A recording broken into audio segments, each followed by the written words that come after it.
ಹರೇ ರಾಮ.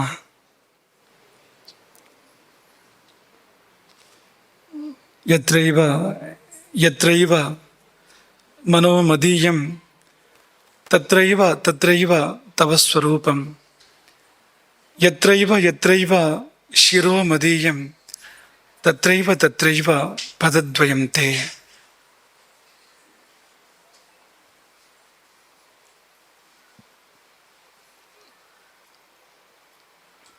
ಗುರುರ್ಬ್ರಹ್ಮ ಗುರುರ್ವಿಷ್ಣು ಗುರುರ್ದೇವೋ ಮಹೇಶ್ವರ ಗುರು ಸಾಕ್ಷಾತ್ ಪರಂ ಬ್ರಹ್ಮ ತಸ್ಮೈ ಶ್ರೀ ಗುರವೇ ನಮಃ. ಆಪದಾಮಪಹರ್ತಾರಂ ದಾತಾರಂ ಸರ್ವಸಂಪದಾಂ ಲೋಕಾಭಿರಾಮಂ ಶ್ರೀರಾಮಂ ಭೂಯೋ ಭೂಯೋ ನಮಾಮ್ಯಹಂ.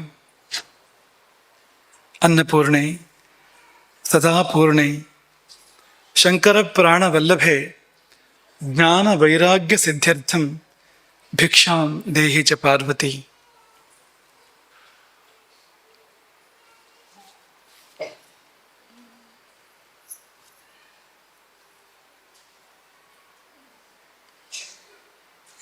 ಮೊತ್ತ ಮೊದಲು ಇಂದು ಪೂಜಿತರಾದ ಸಮಸ್ತ ದೇವತೆಗಳನ್ನು, ಗುರುಗಳನ್ನು ಅಭಿವಂದಿಸ್ತೇವೆ.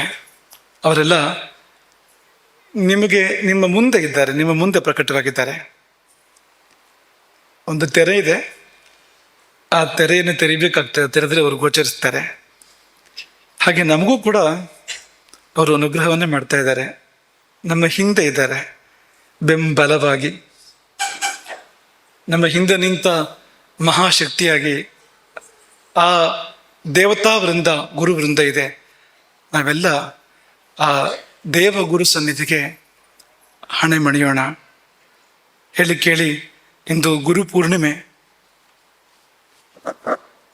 ಇಡೀ ವರ್ಷದಲ್ಲಿ ಗುರು ಸೇವೆಗೆ, ಗುರುಪಾಸನೆಗೆ ಎಂತಲೇ ಇರುವಂಥ ಒಂದು ದಿನ. ರಾಮನವಮಿ ಬಂದರೆ ರಾಮನ ಪೂಜೆ ಮಾಡ್ತೇವೆ, ಕೃಷ್ಣಾಷ್ಟಮಿ ಬಂದರೆ ಕೃಷ್ಣನ ಪೂಜೆ ಮಾಡ್ತೇವೆ, ನವರಾತ್ರಿ ಬಂದರೆ ದುರ್ಗೆ ಪೂಜೆಯನ್ನು ಮಾಡ್ತೇವೆ. ಹಾಗೆ ಇಡೀ ವರ್ಷದಲ್ಲಿ ಗುರುವನ್ನು ಸೇವಿಸಲಿಕ್ಕೆ, ಗುರುವನ್ನು ಉಪಾಸನೆ ಮಾಡಲಿಕ್ಕೆ ಅತ್ಯಂತ ಪ್ರಶಸ್ತವಾದ ದಿನ ಯಾವುದು ಅಂದರೆ ಈ ದಿನ, ಗುರುಪೂರ್ಣಿಮೆಯ ಒಂದು ಸುದಿನ, ಮಹಾದಿನ. ಆ ದಿನದಂದು ನಾವೆಲ್ಲ ಇಲ್ಲಿ ಸೇರಿದ್ದೇವೆ. ನೀವು ಆ ಗುರು ಪೂಜೆಯನ್ನು ಮಾಡಿದ್ದೀರಿ, ನಾವು ಗುರು ಪೂಜೆಯನ್ನು ಮಾಡಿದ್ದೇವೆ. ನಾವು ಗುರುಪೂಜೆಯನ್ನು ಪ್ರತ್ಯಕ್ಷತಃ ಮಾಡಿದ್ದೇವೆ, ನೀವು ಮನಸ್ಸಿನಿಂದ ಮಾಡಿದ್ದೀರಿ. ಕೂತ್ಕೊಂಡು ನೀವು ಪೂಜೆಯನ್ನು ನೋಡಿದ್ರಿ ಅಂದರೆ ನೀವು ಮಾಡಿದಂತೆ ಅರ್ಥ. ಕಾಳಿದಾಸ ನಾಟಕದ ಬಗ್ಗೆ ಹೇಳುವಾಗ ಅದನ್ನು ಚಾಕ್ಷುಷ ಯಾಗ ಎಂಬುದಾಗಿ ಕರೀತಾನೆ. ಅಂದರೆ ಕಣ್ಣಿಂದ ಮಾಡಬಹುದಾದ ಯಾಗ ಅದು. ನಾಟಕ ಅದು ಕಾಳಿದಾಸ ಬರೆದಂಥ ನಾಟಕಗಳು. ಅಂಥ ನಾಟಕಗಳನ್ನು ಆಡಿದರೆ ಅದನ್ನು ನೋಡುವುದೇ ಒಂದು ಯಾಗ. ಎಲ್ಲಿ ಕೈಕಾಲಿಂದ ಏನು ಮಾಡಿಲ್ವಲ್ಲ ಅಂದರೆ ಕಣ್ಣಿಂದಲೇ ಮಾಡುವಂಥ ಒಂದು ಯಾಗ ಅಂತ. ಹಾಗೆ ನೀವು ಕಣ್ಣಿನಿಂದಲೇ ಪೂಜೆ ಮಾಡಿದ್ರಿ, ಮನಸ್ಸಿನಿಂದಲೇ ಪೂಜೆ ಮಾಡಿದ್ರಿ. ಗುರು ಯಾರವನು, ಗುರು ಮಾಡಬೇಕಾದ ಕಾರ್ಯ ಏನು ಎಂಬುದನ್ನು ಆಲೋಚನೆ ಮಾಡುವಾಗ ಅದಕ್ಕೆ ತುಂಬ ತಿಳ್ಕೊಳ್ಳಿಕ್ಕಿದೆ, ತುಂಬ ಹೇಳಲಿಕ್ಕಿದೆ, ಮುಗಿಯುವಂಥದ್ದಲ್ಲ.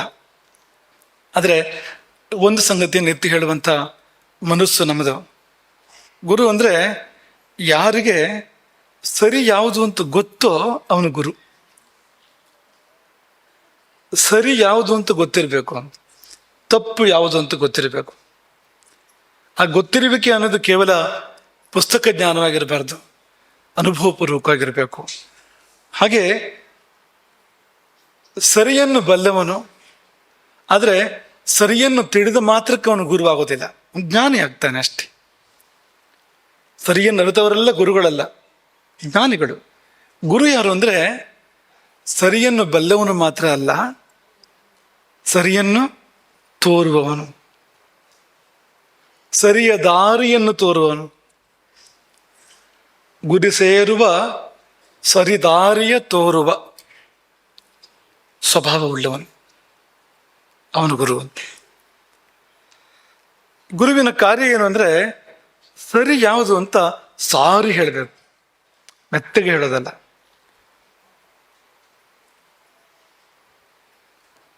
ಹೃದಯದ ಭಿತ್ತಿಯಲ್ಲಿ ಅದು ಅಚ್ಚಳಿಯದಂತೆ ಅಚ್ಚೊತ್ತಬೇಕು, ಹಾಗೆ ಹೇಳುವವನು ಗುರು ಅಂತ.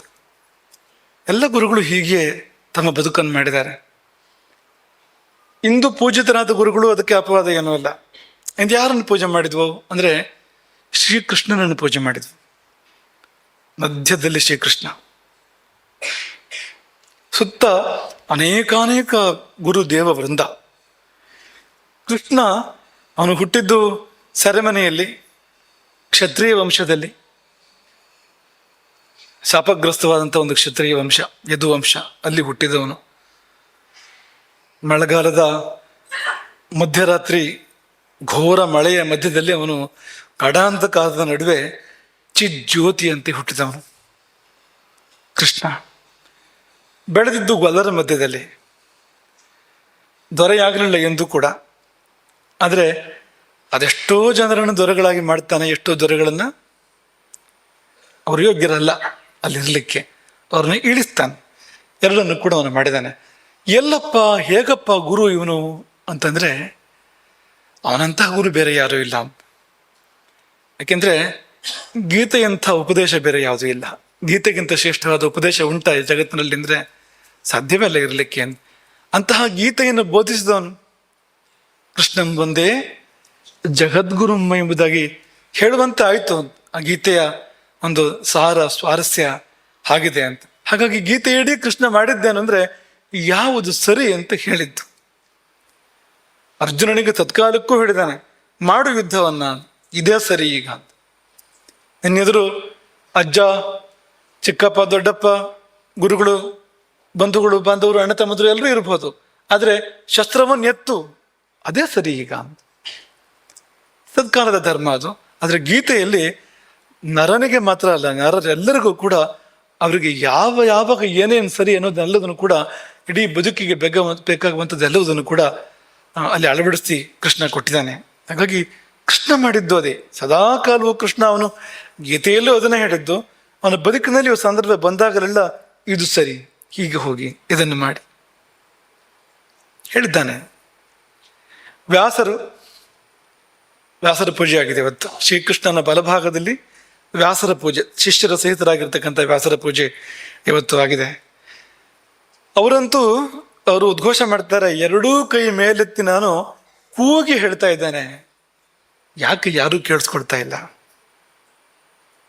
ಏನಪ್ಪ ಕೂಗಿ ಹೇಳಿದ್ದು ಅಂದರೆ, ಧರ್ಮದಿಂದಲೇ ಸಂಪತ್ತು, ಧರ್ಮದಿಂದಲೇ ಸುಖ. ಯಾಕೆ ನೀವು ಧರ್ಮವನ್ನು ಆಶ್ರಯಿಸ್ತಾ ಇಲ್ಲ? ಸುಖದ ಹಿಂದೆ ಓಡ್ತಾ ಇದ್ದೀರಿ, ಸಂಪತ್ತಿನ ಹಿಂದೆ ಓಡ್ತಾ ಇದ್ದೀರಿ. ಅದೆರಡು ಧರ್ಮದಿಂದಲೇ ಸಿದ್ಧ ಆಗುವಂಥದ್ದು, ಜೊತೆಯಲ್ಲಿ ಮೋಕ್ಷವು ಕೂಡ. ಸ ಕಿಮರ್ಥಂ ನ ಸೇವ್ಯತೆ ಧರ್ಮಾತ್ ಅರ್ಥಶ್ಚ ಕಾಮಶ್ಚ ಸ ಕಿಮರ್ಥಂ ನ ಸೇವ್ಯತೆ. ಅಲ್ಲಿಂದ ಎಲ್ಲವೂ ಯಾಕೆ ನೀವು ಧರ್ಮವನ್ನು ಬಿಡ್ತಾ ಇದ್ದೀರಿ ಅಂತ ಕೂಗಿ ಹೇಳಿದ್ರು ಯಾರೂ ಕೇಳಿಸ್ಕೊಳ್ತಾ ಇಲ್ಲ. ಯಾರೂ ಕೇಳಿಸ್ಕೊಳ್ದೇ ಇದ್ರೂ ಕೂಡ ವ್ಯಾಸರು ಮಾಡಿದ್ದೇನೆಂದ್ರೆ ಸರಿ ಯಾವುದು ಅಂತ ಕೂಗಿ ಹೇಳಿದ್ದು. ಕೇವಲ ಕೂಗಿ ಹೇಳಿದ್ದು ಮಾತ್ರ ಅಲ್ಲ, ಅವರು ಅಕ್ಷರ ರೂಪದಲ್ಲಿ ಕೊಟ್ಟಿದ್ದು ಒಂದು ಪರ್ವತ ಆಗ್ಬೋದು ಅಂತ. ವ್ಯಾಸರು ಬದುಕಿನ ಸರಿಗಳು ತಪ್ಪುಗಳು ಅದನ್ನು ನಿರೂಪಿಸಿ ಕೊಟ್ಟಿರುವಂಥದ್ದು ಇದೆಯಲ್ಲ, ಕೇವಲ ಮಹಾಭಾರತವೇ ಲಕ್ಷಾಧಿಕ ಶ್ಲೋಕಗಳದ್ದು, 18 ಮಹಾಪುರಾಣಗಳಿರ್ಬೋದು, ಉಪಪುರಾಣಗಳಿರ್ಬೋದು. ಅದಕ್ಕೆ ಆದಿ ಅಂತ್ಯಗಳಿಲ್ಲ. ಅಷ್ಟು ದೊಡ್ಡ ಸಾಹಿತ್ಯ ರಾಶಿ ಏನಪ್ಪ ಒಟ್ಟು ಹೇಳಿದ್ದು ಅಂದರೆ ಇದು ಸರಿ ಇದು ತಪ್ಪು ಅಂತ ನಿರ್ಭಿಡಿಯಾಗಿ ನಿರ್ದಿಷ್ಟವಾಗಿ ಅವರು ಹೇಳಿದ್ದಾರೆ ವ್ಯಾಸರು ಅಂತ. ಅವರ ಪೂಜೆ ಇಂದು ನೆರವೇರಿದೆ. ಹಾಗೆ ಶಂಕರಾಚಾರ್ಯರ ಪೂಜೆ ನೆರವೇರಿದೆ. ಕೃಷ್ಣನ ಎಡಭಾಗದಲ್ಲಿ ಶಂಕರಾಚಾರ್ಯರ ಪೂಜೆ, ಸಶಿಷ್ಯರಾದ 400 ಶಿಷ್ಯರೊಂದೊಳಗೂಡಿರ್ತಕ್ಕಂಥ ಶಂಕರಾಚಾರ್ಯರ ಪೂಜೆ ನೆರವೇರಿದೆ. ಶಂಕರಾಚಾರ್ಯರು ಮಾಡಿದ್ದೇನು ಅಂದರೆ, ಅವರು ತಮ್ಮ ಜೀವನಡಿ ಸರಿಯನ್ನೇ ಸಾರಿದ್ರು, ಅನುಕೂಲ ವಾತಾವರಣ ಇರಲಿಲ್ಲ, ನಮ್ಮವರೆಲ್ಲ ಪರಕೀಯರಾಗಿಬಿಟ್ಟಿದ್ರು. ಸನಾತನ ಧರ್ಮಾವಲಂಬಿಗಳಾದ ಜನರು ಸನಾತನ ಧರ್ಮವನ್ನು ತೊರೆದು ವಿಧರ್ಮಗಳನ್ನು ಆಶ್ರಯಿಸಿದ್ರು, ವಿಮತಗಳನ್ನು ಆಶ್ರಯಿಸಿದ್ರು. ಅದಕ್ಕೆ ರಾಜಾಶ್ರಯ ಕೂಡ ಇತ್ತು. ಅಂಥವರಿಗೆ ಯಾರು ವೇದಗಳನ್ನು ಶಾಸ್ತ್ರಗಳನ್ನು ಬಿಟ್ಟು ವಿಧರ್ಮಗಳಿಗೆ ಮೊರೆ ಹೊಕ್ಕಿದಾರೋ ಅಂಥ ಜನಗಳಿಗೆ, ವಿಧರ್ಮಗಳಿಗೆ, ವಿಮತಗಳಿಗೆ ರಾಜಾಶ್ರಯ ಇತ್ತು. ಶಂಕರಾಚಾರ್ಯರು ಏಕಾಂಗಿ ಆಗಿದ್ರು, ಚಿಕ್ಕವರಾಗಿದ್ರು, ಚಿಕ್ಕ ವಯಸ್ಸು ಕೂಡ. ಅಂತ ಅವರಲ್ಲೇನು ಸೈನ್ಯ ಇರಲಿಲ್ಲ, ಸನ್ಯಾಸಿಗಳಾಗಿದ್ರು ಅವರು. ಅಂಥ ಶಂಕರಾಚಾರ್ಯರು ಇಡೀ ಭಾರತವನ್ನು ಸಂಚಾರ ಮಾಡಿದ್ದೇನಪ್ಪ ಅಂದರೆ ಇದು ಸರಿ ಎಂಬುದಾಗಿ ಸಾರಿ ಹೇಳಿದ್ದು. ಜ್ಞಾನವೇ ದೊಡ್ಡದು, ಜ್ಞಾನಕ್ಕಿಂತ ದೊಡ್ಡದು ಬೇರೆ ಏನೂ ಇಲ್ಲ. ಭಗವಂತ ದೂರ ಇಲ್ಲ, ಅವನು ನಮ್ಮೊಂದಿಗೆ ಅದ್ವೈತವಾಗಿದ್ದಾನೆ. ನಾವೇ ಅವನು, ಅವನೇ ನಾವು ಎನ್ನುವಂತ ಇದ್ದಾನೆ. ಕಣ್ತಿರದು ನೋಡಿ ಎಂಬುದಾಗಿ ಇಡೀ ದೇಶಕ್ಕೆ ಅವರು ಸಾರಿ ಹೇಳಿದರು. ಗ್ರಂಥಗಳನ್ನು ಕೂಡ ರಚನೆ ಮಾಡಿದರು. ಮಾತ್ರವಲ್ಲ, ಮಠಗಳನ್ನು ಸ್ಥಾಪನೆ ಮಾಡಿದರು. ಯಾಕೆಂದ್ರೆ ಮುಂದೂ ಈ ಕಾರ್ಯ ಮುಂದುವರಿಯಬೇಕು. ಸರಿ ಯಾವುದು ಎಂಬುದನ್ನು ಸಾರಿ ಹೇಳುವ ಕಾರ್ಯ, ಸಮಾಜಕ್ಕೆ ಸಾರಿ ಹೇಳುವ ಕಾರ್ಯ ಇನ್ನು ಮುಂದೆಯೂ ನಡೀಬೇಕು. ಈ ಕಾರಣಕ್ಕೋಸ್ಕರವಾಗಿ ಅವರು ದೇಶದ ಉದ್ದಗಲಗಳಲ್ಲಿ ಮಠಗಳನ್ನು ಸ್ಥಾಪನೆ ಮಾಡಿದರು. ರಾಮಚಂದ್ರಾಪುರ ಮಠವು ಕೂಡ ಅದೇ. ಅವರು ನೆಟ್ಟ ಒಂದು ಗಿಡ, ಶಂಕರಾಚಾರ್ಯರು ನೆಟ್ಟಿರ್ತಕ್ಕಂಥ ಒಂದು ಗಿಡ, ಅದು ಮರವಾಗಿದೆ, ಹೂವು ಹಣ್ಣುಗಳನ್ನು ಬಿಟ್ಟಿದೆ, ನೆರಳು ಕೊಟ್ಟಿದೆ. ಮಠದ ಉದ್ದೇಶ ಏನಪ್ಪಾ ಅಂದ್ರೆ, ಶಂಕರಾಚಾರ್ಯರ ಉದ್ದೇಶ ಏನಾಗಿತ್ತೋ ಅದೇ ಮಠದ ಉದ್ದೇಶ. ಏನಲ್ಲ ಅಂದ್ರೆ ಈ ನೂರಾರು ದೇಶಗಳಲ್ಲಿ ಶಾಖೆಗಳನ್ನು ಸ್ಥಾಪನೆ ಮಾಡುವುದು, ನಮ್ಮ ಮಠದ ಶಾಖೆಗಳನ್ನು ಸ್ಥಾಪನೆ ಮಾಡುವುದು ಇದಲ್ಲ. ಶಂಕರಾಚಾರ್ಯರು ಇದಕ್ಕಾಗಿ ಮಠಗಳನ್ನು ಸ್ಥಾಪನೆ ಮಾಡಲಿಲ್ಲ. ಅಥವಾ ಒಂದಿಷ್ಟು ಮಠವನ್ನು ಸಂಪದ್ಭರಿತ ಮಾಡುವಂಥದ್ದು, ಮಠದಲ್ಲಿ ಚಿನ್ನ ಬೆಳ್ಳಿ ಮುತ್ತು ರತ್ನಗಳನ್ನು ತುಂಬಿಸುವಂಥದ್ದು, ಮಠದ ಕೀರ್ತಿ ಜಗದಗಲ ಹರಡುವಂತೆ ಮಾಡುವಂಥದ್ದು, ಇದು ಯಾವುದೂ ಅಲ್ಲ. ಯಾವುದು ಅಂದರೆ ಧರ್ಮ ಪ್ರಸಾರ, ಬದುಕಿನಲ್ಲಿ ಸರಿ ಯಾವುದು ತಪ್ಪು ಯಾವುದು ಎಂಬುದನ್ನು ಸಾರಿ ಸಮಾಜಕ್ಕೆ ಹೇಳಿ. ಈ ಕಾರಣಕ್ಕಾಗಿ ಶಂಕರಾಚಾರ್ಯರ ಮಠವನ್ನು ಸ್ಥಾಪನೆ ಮಾಡಿದ್ದಾರೆ. ಹಾಗಾಗಿ ಅದಾದರೆ ಆ ಕಾರ್ಯ ಆದಂತೆ, ಸ್ಥಾಪಕರ ಉದ್ದೇಶ ಈಡೇರದಂತೆ, ಅದಾಗದೇ ಇದ್ರೆ ಅವರ ಉದ್ದೇಶ ಈಡೇರದಂತೆ ಆಗಲಿಲ್ಲ ಅಂತ. ಹಾಗಾಗಿ ಸನಾತನ ಧರ್ಮದ ಭಾರತೀಯ ಸಂಸ್ಕೃತಿಯ ರಕ್ಷಣೆ ಆಗಬೇಕು. ಯಾಕೆ ಆಗಬೇಕು ಅಂದರೆ ಅದು ಸರಿಯನ್ನು ಸಾರ್ತಾ ಇದೆ ಅಂತ. ಯಾವುದು ಸರಿ ಜೀವನದಲ್ಲಿ, ಯಾವುದು ತಪ್ಪು, ಹೇಗೆ ಬದುಕಬೇಕು, ಹೇಗೆ ಬದುಕಬಾರ್ದು ಅನ್ನೋದನ್ನು ನಿರೂಪಣೆ ಮಾಡ್ತಾ ಇದೆ. ತುಂಬ ಉಪಕಾರ. ಒಂದು ಜೀವಿ ಈ ಈ ಈ ಭವವನ್ನು ಮೀರಿ ಮೋಕ್ಷವನ್ನು ಪಡಿಬೇಕು, ಅಪುನರ್ಭವವನ್ನು ಪಡಿಬೇಕು ಅಂತಾದರೆ ಅದೇ ದಾರಿ. ಇಲ್ಲಿ ನೆಮ್ಮದಿಯಾಗಿ ಬಾಳಬೇಕು ಅಂದ್ರೂ ಕೂಡ ಅದೇ ದಾರಿ. ಅದನ್ನು ಈ ಧರ್ಮ ಸಂಸ್ಕೃತಿಗಳು ನಿರೂಪಣೆ ಮಾಡಿದ್ದಾವೆ. ಹಾಗಾಗಿ ಆ ಧರ್ಮ ಸಂಸ್ಕೃತಿಗಳನ್ನ ಉಳಿಸಿ ಬೆಳೆಸಿ ಪಸರಿಸಿ, ಅದೇ ಕಾರಣಕ್ಕಾಗಿ ಶಂಕರಾಚಾರ್ಯರು ರಾಮಚಂದ್ರಾಪುರ ಮಠವನ್ನು ಸ್ಥಾಪನೆ ಮಾಡಿದರು. ಹಾಗಾಗಿ ಮಠದ ಉದ್ದೇಶವೂ ಅದೇ, ಚಾತುರ್ಮಾಸ್ಯದ ಉದ್ದೇಶವೂ ಕೂಡ ಅದೇ ಅಂತ. ಎಷ್ಟು ದೂರ ಯಾಕೆ ಬಂದು ಅಂದರೆ, ಚಾತುರ್ಮಾಸ್ಯ ಯಾಕೆ ಅಂದರೆ ಇದೇ ಕಾರಣಕ್ಕಾಗಿ. ಈ ಅವಧಿಯಲ್ಲಿ ನೀವೆಲ್ಲ ಇಲ್ಲಿ ಬರ್ತೀರಿ, ನಿಮಗೆಲ್ಲ ಸಿಹಿ ಕೊಟ್ಟು ಕಳಿಸೋಣವಾ ಅಂದರೆ ಹೌದು, ಸಿಹಿ ಕೊಟ್ಟು ಕಳಿಸ್ಬೇಕು. ಆದರೆ ಕೇವಲ ಬಾಯಿಗೆ ಸಿಹಿ ಕೊಟ್ಟು ಸಾಲದು, ಜೀವಕ್ಕೂ ಸಿಹಿಯನ್ನು ಕೊಡಬೇಕಲ್ಲ, ಜೀವನಕ್ಕೂ ಸಿಹಿಯನ್ನು ಕೊಡಬೇಕಲ್ಲ. ಕೆಲವು ಸಿಹಿಗಳು ಹೇಗಿರ್ತವೆ ಅಂದರೆ ಆಮೇಲೆ ಕಹಿ ಆಗ್ತವೆ ಅವು, ತಿನ್ನುವಾಗ ಸಿಹಿ ಆಮೇಲೆ ಕಹಿ. ಕೆಲವು ಕಹಿಗಳು ಹೇಗಿರ್ತವೆ ಅಂದರೆ ಆಮೇಲೆ ಸಿಹಿ ಆಗ್ತವೆ ಅವು. ಈಗ ನೀವು ನೆಲ್ಲಿಕಾಯಿಯನ್ನು ತಿಂದರೆ ತಿನ್ನುವಾಗ ಒಂದು ರುಚಿ, ಆಮೇಲೆ ನೀರು ಕುಡೀರಿ. ನೆಲ್ಲಿಕಾಯಿಯಲ್ಲಿ ಎಲ್ಲ ರಸಗಳು ಇವೆ ಅಂತ ಆಯುರ್ವೇದ ಹೇಳ್ತದೆ. ಎಲ್ಲ ರಸಗಳು ಕೂಡ ಇದ್ದಾವೆ ನೆಲ್ಲಿಕಾಯಿಯಲ್ಲಿ. ಮೇಲ್ನೋಟಕ್ಕೆ ಏನು ಗೊತ್ತಾಗೋದಿಲ್ಲ. ಮೇಲ್ನೋಟಕ್ಕೆ ಹುಳಿಯೊಂದು ಮುಖ್ಯವಾಗಿ ಗೊತ್ತಾಗ್ತದೆ ನೆಲ್ಲಿಕಾಯಿಯಲ್ಲಿ, ಒಗರು ಗೊತ್ತಾಗ್ತದೆ, ಸಿಹಿ ಗೊತ್ತಾಗೋದಿಲ್ಲ. ಇದೇ ಅಂತ ಗೊತ್ತಾಗೋದು ಯಾವಾಗ ಅಂದರೆ ಆಮೇಲೆ ನೀರು ಕುಡಿದ್ರೆ ಸಿಹಿ ಇತ್ತು. ನೀರಲ್ಲೇನು ಸಿಹಿ ಇಲ್ಲ, ನೀರಿನದ್ದಲ್ಲ ಅದು. ಸುಮ್ಮನೆ ನೀರು ಕುಡಿದ್ರೆ ನೀರು ಸಿಹಿ ಆಗೋದಿಲ್ಲ ನಿಮಗೆ. ಅದು ನೆಲ್ಲಿಕಾಯಿ ತಿಂದು ನೀರು ಕುಡಿದಾಗ ಸಿಹಿ ಆಗೋದು. ಯಾಕೆ ಅಂದರೆ ಅದು ಸ್ವಂತದ್ದಲ್ಲ, ಅದು ನೀರಿನದ್ದಲ್ಲ, ಅದು ನೆಲ್ಲಿಕಾಯಿಯದ್ದು ಅಂತ. ಅದನ್ನು ಇದು ಅಭಿವ್ಯಕ್ತಿ ಮಾಡಿದೆ. ನೆಲ್ಲಿಕಾಯಲ್ಲಿ ಇರ್ತಕ್ಕಂಥ ಸಿಹಿಯನ್ನ ಅದು ಗುಪ್ತವಾಗಿ ಸುಪ್ತವಾಗಿ ಇತ್ತಲ್ಲ, ಅದನ್ನು ಅಭಿವ್ಯಕ್ತ ಮಾಡಿದ್ದು ನೀರು ಅಂತ. ಹಾಗೆ ನೆಲ್ಲಿಕಾಯಿ, ಒಂದು ನೆಲ್ಲಿಕಾಯಿಯ ಉದಾಹರಣೆಯನ್ನು ನಾವು ನಿಮಗೆ ಕೊಟ್ಟು, ಈ ಮಠದ ಉದ್ದೇಶವಾಗಲಿ ಚಾತುರ್ಮಾಸ್ಯದ ಉದ್ದೇಶವಾಗಲಿ ಸಿಹಿಯನ್ನು ಕೊಡೋದೇ ಹೋದಾದ್ರೂ ಕೂಡ ಎಂಥ ಸಿಹಿಯನ್ನು ಅಂದರೆ ಮುಂದಕ್ಕೆ ಸಿಹಿ ಆಗ್ಬೇಕು. ಅದು ಈಗ ಸಿಹಿಯಾಗಿ ಮುಂದೆ ಕಹಿ ಆದ್ರೆ ಉಪಯೋಗ ಏನೂ ಇಲ್ಲ. ಕೆಲವು ಸಿಹಿಗಳು ಹೇಗಿರ್ತವೆ ಅಂದರೆ ನೀವು ನಿಮ್ಮನ್ನ ವೈದ್ಯರ ಮನೆಗೆ ಕಳುಹಿಸಿಕೊಡ್ತೇವೆ, ಆಮೇಲೆ ಸ್ವಲ್ಪ ಇನ್ನು ಉಪೇಕ್ಷೆ ಮಾಡಿದ್ರೆ ಯಮನ ಮನೆಗೂ ಕಳುಹಿಸಿಕೊಡ್ತೇವೆ. ಅಂಥ ಸಿಹಿಗಳಿರ್ತವೆ ಅಂತ. ಅದೆಲ್ಲ ಮಠ ಕೊಡಬೇಕಾಗಿರುವಂಥದ್ದು ಉಳಿಯುವಂಥ ಸಿಹಿ, ಮುಂದಕ್ಕೂ ಸಿಹಿಯಾಗಿರ್ಬೇಕು. ಆಯುರ್ವೇದ ಅದನ್ನೇ ಹೇಳುತ್ತೆ. ಈಗ ತಿನ್ನುವಾಗ ಸಿಹಿ ಆದ್ರೆ ಸಾಲದು, ಹೊಟ್ಟೆಗೆ ಹೋದ್ಮೇಲೆ ಏನಾಯ್ತು ನೋಡಿ ಅಂತ ವಿಪಾಕ ವಿಪಾಕ ಅನ್ನೋ ಶಬ್ದವನ್ನ ಅವರು ಅದಕ್ಕೆ ಬಳಸ್ತಾರೆ. ಈಗ ಅಕ್ಕಿ ಅಂತ ತಗೊಳ್ಳಿ, ನೀವು ಉಣ್ಣುವಾಗಲೂ ಸಿಹಿ, ಉಂಡ ನಂತರವೂ ಕೂಡ ಅದರ ವಿಪಾಕ ಸಿಹಿಯೇ ಹೌದು. ಆದರೆ ನೀವು ಬಾಳೆಹಣ್ಣು ತಿಂದರೆ ತಿನ್ನುವಾಗ ಸಿಹಿ ಅದು, ಅದರ ಹೊಟ್ಟೆಗೆ ಹೋದ್ಮೇಲೆ ಹುಳಿ ಅದು, ಆಮೇಲೆ ಸಿಹಿ ಅಲ್ಲ, ನಮ್ಗೆ ಗೊತ್ತೇ ಆಗೋದಿಲ್ಲ ಆಮೇಲೆ ಏನಾಯಿತು ಅಂತ. ಹಾಗೆ ಮಠಗಳು ಶಾಶ್ವತವಾದ ಸಿಹಿಯನ್ನ, ಮುಂದಕ್ಕೆ ಸಿಹಿ ಆಗುವಂಥದ್ದು, ಸಾತ್ವಿಕ ಸಿಹಿ, ಸಾತ್ವಿಕ ಸುಖ ಎನ್ನುವಂಥದ್ದು, ಈಗ ದುಃಖ ಮುಂದಕ್ಕೆ ಸುಖ ಎನ್ನುವಂಥದ್ದು, ಅಂಥದ್ದನ್ನ ಮಠಗಳು ಕೊಡಬೇಕಾಗ್ತದೆ ಅಂತ. ರಾಮಚಂದ್ರಾಪುರ ಮಠದ ಉದ್ದೇಶವೂ ಕೂಡ ಅದೇ, ಚಾತುರ್ಮಾಸ್ಯಗಳ ಉದ್ದೇಶವೂ ಅದೇ, ಅನ್ನಬ್ರಹ್ಮ ಚಾತುರ್ಮಾಸ್ಯದ ಉದ್ದೇಶವೂ ಕೂಡ ಅದೇ, ಸರಿಯನ್ನು ಸಾರಿ ಹೇಳುವಂಥದ್ದು. ತಪ್ಪು ಮಾಡಲಿಕ್ಕೆ ಧೈರ್ಯ ಬೇಕು, ಯಾಕೆಂದ್ರೆ ತಪ್ಪು ಮಾಡ್ಲಿಕ್ಕೂ ಧೈರ್ಯ ಬೇಕಲ್ವಾ. ಈ ಕಳ್ಳತನ ಮಾಡಬೇಕು ಅಂದ್ರೆ ಎಲ್ರಿಗೂ ಧೈರ್ಯ ಬರೋದಿಲ್ಲ ಕಳ್ಳತನ ಮಾಡೋದಕ್ಕೆ. ಸುಳ್ಳು ಹೇಳಬೇಕು ಅಂದ್ರೆ ಎಷ್ಟೋ ಜನರಿಗೂ ಧೈರ್ಯವೇ ಬರೋದಿಲ್ಲ. ಒಳ್ಳೆಯವರವರೆಲ್ಲ ಒಳ್ಳೆ ಸಂಸ್ಕಾರ ಅಂತ ಅರ್ಥ ಅದಕ್ಕೆ. ಹಾಗೆ ತಪ್ಪು ಮಾಡಲಿಕ್ಕೆ ಧೈರ್ಯ ಬೇಕು, ಆದರೆ ಸರಿಯಾದದನ್ನು ಮಾಡಲಿಕ್ಕೆ ಜಾಸ್ತಿ ಧೈರ್ಯ ಬೇಕಂತೆ. ಅದಕ್ಕಿಂತ ಹೆಚ್ಚು ಧೈರ್ಯ ಬೇಕು ಸರಿ ಯಾವುದು ಎಂಬುದನ್ನು ಸಾರಿ ಹೇಳೋದಕ್ಕೆ. ಯಾಕೆಂದ್ರೆ ಯಾರು ಸರಿ ಯಾವುದು ಅಂತ ಸಾರಿ ಹೇಳ್ತಾರೋ ಅವರಿಗೆ ಶತ್ರುಗಳು ಹುಟ್ಕೊಳ್ತಾರೆ. ಯಾರು ಶತ್ರುಗಳು ಅಂದ್ರೆ ಅಧರ್ಮವೇ ಮೂಲ ಶತ್ರು, ಅದು ಬೇರೆ ಬೇರೆ ರೂಪದಲ್ಲಿ ತರೆಯುತ್ತದೆ. ಒಂದು ಕಡೆಯಿಂದ ಧರ್ಮ ಮೇಲೆ ಬಂತು ಅಂತ ಅನಿಸಿದ್ರೆ ಅಧರ್ಮ ಸುಮ್ಮನೆ ಇರೋದಿಲ್ಲ, ಯಾವುದೋ ವ್ಯಕ್ತಿಯನ್ನು ಆಶ್ರಯಿಸಿ ಒಂದು ವಿರೋಧವನ್ನು ಸೃಷ್ಟಿ ಮಾಡ್ಕೊಂಡು ಬರ್ತದೆ ಅದು. ಈಗ ರಾಮ ಈ ಭೂಮಿಗೆ ಬಂದ, ಪ್ರಪಂಚಕ್ಕೆಲ್ಲ ಅವನು ಧರ್ಮವನ್ನು ಕೊಡ್ತಾನೆ ಅಂತ ಆದಾಗ ಅಧರ್ಮ ಸುಮ್ಮನೆ ಇತ್ತಾ? ರಾವಣನ ಮೂಲಕ ಅಭಿವ್ಯಕ್ತ ಆಯ್ತು. ಸುಖ ಸುಮ್ಮನೆ ತನ್ನಷ್ಟಕ್ಕೆ ತಾನು ರಾಮ ವನವಾಸ ಮಾಡ್ತಾ ಇದ್ದಾಗ ಅಲ್ಲಿ ಚಿನ್ನದ ಜಿಂಕೆ ತಂದು ಬಿಡ್ಬೇಕಾ? ಸೀತೆಯನ್ನು ಕದ್ದೊಯ್ಬೇಕಾ?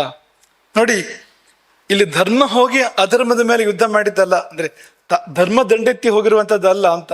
ಅಧರ್ಮ ಬಂದು ಕೆರಳಿಸಿದೆ, ಕೆದಕಿದೆ, ಕಾರಣ ಕೊಟ್ಟಿದೆ, ಕುಚೋದ್ಯ ಮಾಡಿದೆ ಅದು ಅಂತ. ಆಮೇಲೆ ಧರ್ಮ ಪ್ರತಿಕ್ರಿಯೆ ಕೊಡೋದು ಅನಿವಾರ್ಯ ಆಯಿತು, ಅಂತ ಸಂದರ್ಭವನ್ನು ಸೃಷ್ಟಿ ಮಾಡಿದೆ ಅಂತ. ರಾಮ ಲಂಕೆಯ ಬಾಗಿಲಿನಲ್ಲಿ ನಿಂತು ಕೂಡ ರಾವಣನಿಗೆ ಹೇಳ್ತಾನೆ, ಸೀತೆಯನ್ನು ಮರಳಿ ಕೊಟ್ಬಿಡು, ಇಲ್ಲಿಗೆ ಮುಗಿಸ್ಕೊಂಡಿದ್ದಾನೆ ಅಂತ, ಯುದ್ಧ ಬೇಡ ಅಂತ. ಯುದ್ಧ ಬೇಕೇ ಬೇಕು ಅಂತ. ಯಾಕೆಂದ್ರೆ ಅದು ಅಧರ್ಮದ ಗುಣ, ಅಧರ್ಮದ ಸ್ವಭಾವ ಅಂತ. ನೀವು ಸರಿಯನ್ನು ಹೇಳ್ತಾ ಇದ್ದೀರಿ ಅಂತ ನಿಮ್ಗೆ ಗೊತ್ತಾಗೋದು ಹೇಗೆ ಅಂದ್ರೆ, 4 ಕಡೆಯಿಂದ ಬೇರೆ ಬೇರೆ ಧ್ವನಿಗಳು ಶುರುವಾಗ್ತವೆ ನಿಮ್ಮ ಸುತ್ತಮುತ್ತ ಎಲ್ಲ. ನಿಮ್ಮ ವಿರುದ್ಧ ಪಿತೂರುಗಳು ಶುರುವಾಗ್ತವೆ, ನಿಮ್ಮ ವಿರುದ್ಧ ಬೇರೆ ಬೇರೆ ರೀತಿಯ ಸಂಚುಗಳು ಶುರುವಾಗ್ತವೆ. ಇದೇನು ಅಂದ್ರೆ ನೀವು ಸರಿದಾರಲ್ಲಿದ್ದೀರಿ ಅಂತ ಅರ್ಥ. ಅಂದ್ರೆ ಯಾರ್ಯಾರ ಮೇಲೆ ಸಂಚಾಗಿದೆ ಅವರೆಲ್ಲ ಸರಿದಾರಲ್ಲಿದ್ದಾರೆ ಅನ್ನೋ ಅಭಿಪ್ರಾಯ ಹೇಳ್ತಾ ಇರುವಂಥದ್ದಲ್ಲ. ಆದ್ರೆ ಯಾರು ಸರಿಯ ಪರವಾಗಿ ಇರ್ತಾನೋ ಅವನು ಇಂಥದ್ದನ್ನು ಎದುರಿಸ್ಬೇಕಾಗತ್ತೆ. ಹುಟ್ಟುವಾಗಲೇ ಸೆರೆಮನೆಯಲ್ಲಿ ಪ್ರಾರಂಭ ಆಯ್ತು ಶ್ರೀಕೃಷ್ಣನ ವಿರುದ್ಧ ಸಂಚುಗಳು, ಷಡ್ಯಂತ್ರಗಳು ಹುಟ್ಟುತ್ತಾ ಇದ್ದಂತೆ. ಇನ್ನು ಹುಟ್ಟಿಲ್ಲ, ಮೊದಲೇ ಸಂಚು ಸಿದ್ಧಾಗ್ಬಿಟ್ಟಿದೆ ಅಂತ. ಏನಪ್ಪಾ ಅಂತ ಹುಟ್ಟಿ ಅವನು 7-8 ವರ್ಷ ಆಗೋರೊಳಗಡೆ ಎಷ್ಟು ಜನ ರಾಕ್ಷಸರು ಬಂದು ಹೋಗಿದ್ದು ಬೃಂದಾವನಕ್ಕೆ, ಲೆಕ್ಕ ಇದೆ ಅದಕ್ಕೆ. ಬೃಹದ್ವನಕ್ಕೆ, ಬೃಂದಾವನಕ್ಕೆ ಎಷ್ಟು ಮಂದಿ ದುಷ್ಟರು ಬಂದು ಹೋದರು ಅಂತ.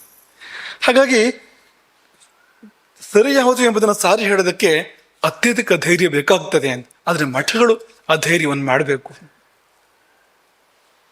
ಕೆಲವು ಬಾರಿ ಏನಾಗ್ತದೆ ಅಂದ್ರೆ, ಮಠಗಳು ಕೂಡ ತಮ್ಮ ಶಿಷ್ಯರನ್ನು ಒಲಿಸಿ ಇಟ್ಕೊಳ್ಬೇಕು ಅಂತಾದ್ರೆ ಎಲ್ಲ ನಿಷ್ಠುರ ಸತ್ಯಗಳನ್ನು ಹೇಳಲಿಕ್ಕೆ ಆಗೋದಿಲ್ಲ ಅನ್ನೋ ತೀರ್ಮಾನ ಮಾಡುವಂಥ ಪ್ರಮೇಯಗಳು ಇದು ಬಿಡ್ತವೆ. ಇದ್ದಿದ್ದನ್ನು ಇದ್ದಾಗ ಹೇಳಿದ್ರೆ ಶಿಷ್ಯರು ದೂರ ಹೋಗ್ತಾರೆ, ನಿಷ್ಠುರ ಆಗ್ಬೋದು ಅಂತ. ಹಾಗಾಗಿ ಆದಷ್ಟು ಎಲ್ಲ ಒಲಿಸ್ಕೊಂಡು ಹತ್ರ ಇಟ್ಕೊಳ್ಳೋಣ ಅಂತ. ಇಟ್ಕೊಂಡು ಏನಾಯ್ತು ಪ್ರಯೋಜನ ಅಂತ, ಇಟ್ಕೊಂಡು ಏನು ಅಂತ. ಹಾಗಾಗಿ ಮಠಗಳು ಸತ್ಯವನ್ನು ಸಾರಿ ಹೇಳೋರಾಗಬೇಕು, ಹೇಳಬೇಕಾಗಿದ್ದನ್ನ ಗಟ್ಟಿಯಾಗಿ ಹೇಳೋರಾಗಬೇಕು. ಅದಕ್ಕಾಗಿ ಜನ ದೂರ ಹೋಗ್ಬೋದು, ಜನ ಮೆಚ್ಚಲಾರರು, ಜನರಿಗೆ ಅದು ರುಚಿಸಲಾರದು ಅನ್ನೋದಕ್ಕೋಸ್ಕರವಾಗಿ ಅವರು ಬೇರೆ ಹಾದಿಯನ್ನು ಹಿಡಿಬಾರದು ಮಠಗಳು. ಯಾಕೆಂದ್ರೆ ಸರ್ವಸಂಘ ಪರಿತ್ಯಾಗಿಗಳೇ, ವಿರಕ್ತರೇ ಜನರನ್ನು ಒಲಿಸೋದರಲ್ಲಿ ನಿರತರಾದ್ರೆ ಬೇರೆ ಯಾರು ಈ ಪ್ರಪಂಚಕ್ಕೆ ಸತ್ಯವನ್ನು ಸಾರುವಂಥವ್ರು? ಶಂಕರಾಚಾರ್ಯರು ಯಾಕೆ ವಿರಕ್ತರನ್ನ ತಂದು ಪೀಠದಲ್ಲಿ ಕೂರಿಸ್ಬೇಕಾಯ್ತು ಅಂದ್ರೆ ಅವ್ರಿಗೇನು ಸ್ವಾರ್ಥ ಇಲ್ಲ ಅಂತ, ಭಯ ಆಮಿಷಗಳಿಲ್ಲ ಅವರಿಗೆ ಅಂತ. ಆ ಕಾರಣಕ್ಕೋಸ್ಕರವಾಗಿ ಅವರು ಅದನ್ನೇ ಮಾಡಿದ್ರೆ ಏನಪ್ಪಾ, ಈ ಜ್ಯೋತಿಷದಲ್ಲಿ ಒಂದು ನಿಯಮ ಇದೆ. ಈ ಜ್ಯೋತಿಷ್ಕ ದೈವಜ್ಞ ಏನಿದ್ದಾನೆ, ಈ ದೈವಜ್ಞ ಹಣಕ್ಕೆ ಆಸೆ ಮಾಡಬಾರ್ದಂತೆ. ಅವನಿಗೆ ಹಣ ಕೊಡಬಾರ್ದು ಅನ್ನೋ ಅಭಿಪ್ರಾಯ ಹೇಳ್ತಾ ಇರೋದಲ್ಲ, ಕೊಡ್ಬೇಕು, ಅದನ್ನು ಕೊಡಬೇಕು. ಅವನಿಂದ ಒಂದು ಸಲಹೆ ಪಡ್ಕೊಂಡ ಮೇಲೆ ಕೊಡ್ಬೇಕು, ಅದನ್ನು ಕೊಡದಿದ್ರೆ ತಪ್ಪಾಗ್ತದೆ, ಪೃಚ್ಛಕನ ತಪ್ಪಾಗ್ತದೆ. ಆದರೆ ದೈವಜ್ಞ ಹಣದ ನಿರೀಕ್ಷೆ ಮಾಡಬಾರ್ದು. ಯಾಕೆ ಮಾಡಬಾರ್ದು ಅಂದರೆ, ಹಣದ ನಿರೀಕ್ಷೆ ಮಾಡಿದರೆ ಅವರು ಜ್ಯೋತಿಷವನ್ನು ಹೇಳ್ಬೋದು, ಚೆನ್ನಾಗೇ ಹೇಳ್ಬೋದು, ಆದರೆ ಕರ್ಮವನ್ನು ಅನುಭವಿಸಬೇಕೆ ತಕ್ಕಂತೆ ಹೇಳ್ತಾನೆ ಅವನು. ಕರ್ಮವನ್ನು ತಪ್ಪಿಸಿಕೊಳ್ಳುವಂತೆ ಹೇಳಲಿಕ್ಕೂ ಆಗೋದಿಲ್ಲ. ಜ್ಯೋತಿಷ ಯಾತಕ್ಕೋಸ್ಕರ ಇದೆ ಅಂದರೆ, ಒಂದು ಕರ್ಮ ಬಂದು ಹೊಡಿತಾ ಇದೆ ಅಂದರೆ ಮೊದಲೇ ನೋಡಿ ಆ ಕರ್ಮದಿಂದ ತಪ್ಪಿಸಿಕೊಳ್ಳುವಂತೆ ದಾರಿ ತೋರಿಸ್ಬೇಕು. ಅದಕ್ಕೋಸ್ಕರವಾಗಿ ಜ್ಯೋತಿಷ ಇರುವಂಥದ್ದು. ಕರ್ಮಚಕ್ರದ ಬಾಧೆಯಿಂದ ತಪ್ಪಿಸಿಕೊಳ್ಳುವಂತೆ ಮಾರ್ಗದರ್ಶನ ಕೊಡಬೇಕು. ಅದಾಗೋದೇ ಇಲ್ಲ, ಆ ಕಡೆಗೆ ಹೋಗುವ ಹಾಗೆ ಮಾಡಿಬಿಡ್ತಾನೆ ಅವನು ಅಂತ. ಈ ರೀತಿಯಾಗಿ ಮಠಗಳು ಆಗಬಾರ್ದು ಅನ್ನೋದು ಸರಿಯಾದ ವಿಷಯ ಅಂತ. ಹಾಗಾಗಿ ನಾವೊಂದು ಆಲೋಚನೆ ಮಾಡಿದ್ದೇನೆಂದರೆ, ಯಾತ್ರೆಗಳು, ಸಂಸ್ಥಾನ ಮಾಡುವಂಥ ಯಾತ್ರೆಗಳು ಹೀಗೆ ನಡಿಬೇಕು ಇನ್ನು ಮುಂದಕ್ಕೆ. ಹೇಗೆ ಅಂದರೆ, ಏನಾದರೂ ಒಂದು ಒಳ್ಳೆಯ ವಿಷಯವನ್ನು ನಾವು ತಿಳ್ಕೊಳ್ಳೋ ಹಾಗಿರ್ಬೇಕು. ಅಲ್ಲಿ ಕೇವಲ ಮಂತ್ರಾಕ್ಷತೆ ಪಡ್ಕೊಂಡು ಹೋದ್ರೆ ಸಾಲದು, ಕೇವಲ ಎಮ್ಮೆಗೆ ಬಂದ ಜ್ವರಕ್ಕೆ ಪರಿಹಾರ ಕೇಳಿದ್ರೆ ಸಾಲದು. ಏನಾದರೂ ಒಂದು ಜೀವನಕ್ಕೆ ಬೇಕಾದ ಒಳ್ಳೆಯ ವಿಷಯ ತಿಳ್ಕೊಳ್ಳೋ ಹಾಗಿರ್ಬೇಕು ಅಂತ. ಯಾರ್ಯಾರು ನೀವು ಇನ್ನು ಮುಂದೆ ಕರಿತೀರೋ, ನಿಮ್ಮ ಮನೆಗೆ ಬರಬೇಕು ಅಥವಾ ಊರಿಗೆ ಬರಬೇಕು, ದೇವಸ್ಥಾನಕ್ಕೆ ಬರಬೇಕು, ಯಾರ್ಯಾರಿಗಂತ ಇಚ್ಛೆ ಇದೆಯೋ, ನಿಮ್ಗೆ ಒಂದೇ ಒಂದು ಅಪೇಕ್ಷೆ ನಿಮ್ಮಲ್ಲಿ, ನಮ್ದು ಏನು ಅಂದರೆ, ನೀವು ಅದನ್ನು ಷರತ್ತು ಅಂತ ಬೇಕಾದ್ರೂ ತಿಳ್ಕೊಳ್ಳಿ ಅಂತ. ಅಲ್ಲಿ ಏನಾದರೂ ಒಂದು ಒಳ್ಳೆಯ ವಿಷಯ ಜೀವನಕ್ಕೆ ಸಂಬಂಧಪಟ್ಟಿದ್ದು ತಿಳ್ಕೊಳ್ಳೋ ಅವಕಾಶವನ್ನು ನೀವು ಏರ್ಪಡಿಸಿ. ನಮ್ಮಿಂದ, ಬೇರೆಯವರಿಂದ ಒಟ್ಟಾರೆಯಾಗಿ ಒಂದು ಜ್ಞಾನ ಯಜ್ಞ ನಡಿಬೇಕು ಅಲ್ಲಿ. ಹಾಗಿದ್ರೆ ಮಾತ್ರವೇ ನೀವು ನಮ್ಮನ್ನು ಕರೀರಿ. ಇಲ್ಲಿದ್ರೆ ಬಂದು ಆಶೀರ್ವಾದ ತಗೊಂಡೋಗಿ, ನಿಮ್ಗೆ ಆಗ್ಬೇಕಾದ ಒಳ್ಳೇದಾಗ್ತದೆ. ಇಲ್ಲಿಂದ ಹಾಗೆ ಹರಿಸ್ತೇವೆ. ನಿಮಗೆ ಭಿಕ್ಷೆ ಮಾಡಿದ ಫಲವೇ ಬರಲಿ, ನಿನಗೆ ಮನೇಲಿ ಮೊಕ್ಕ ಮಾಡಿದ ಫಲವೇ ಬರಲಿ ಹರಿಸ್ಬೋದು. ಆದರೆ ನಿಜವಾಗೂ ನಿಮ್ಮ ಮನೆಗೆ ಗುರುಗಳು ಬರಬೇಕು ಅಂತ ನಿಮಗಿದ್ರೆ, ಅಲ್ಲಿ ಇಂಥದ್ದನ್ನು ಶಂಕರಾಚಾರ್ಯರು ಸಂಚಾರ ಮಾಡುವಾಗ ಹೋದಲ್ಲಿ ಬಂದಲ್ಲಿ ಜ್ಞಾನ ಪ್ರಸಾರವನ್ನೇ ಮಾಡಿದ್ದವರು ಜೀವನ ಇಡೀ.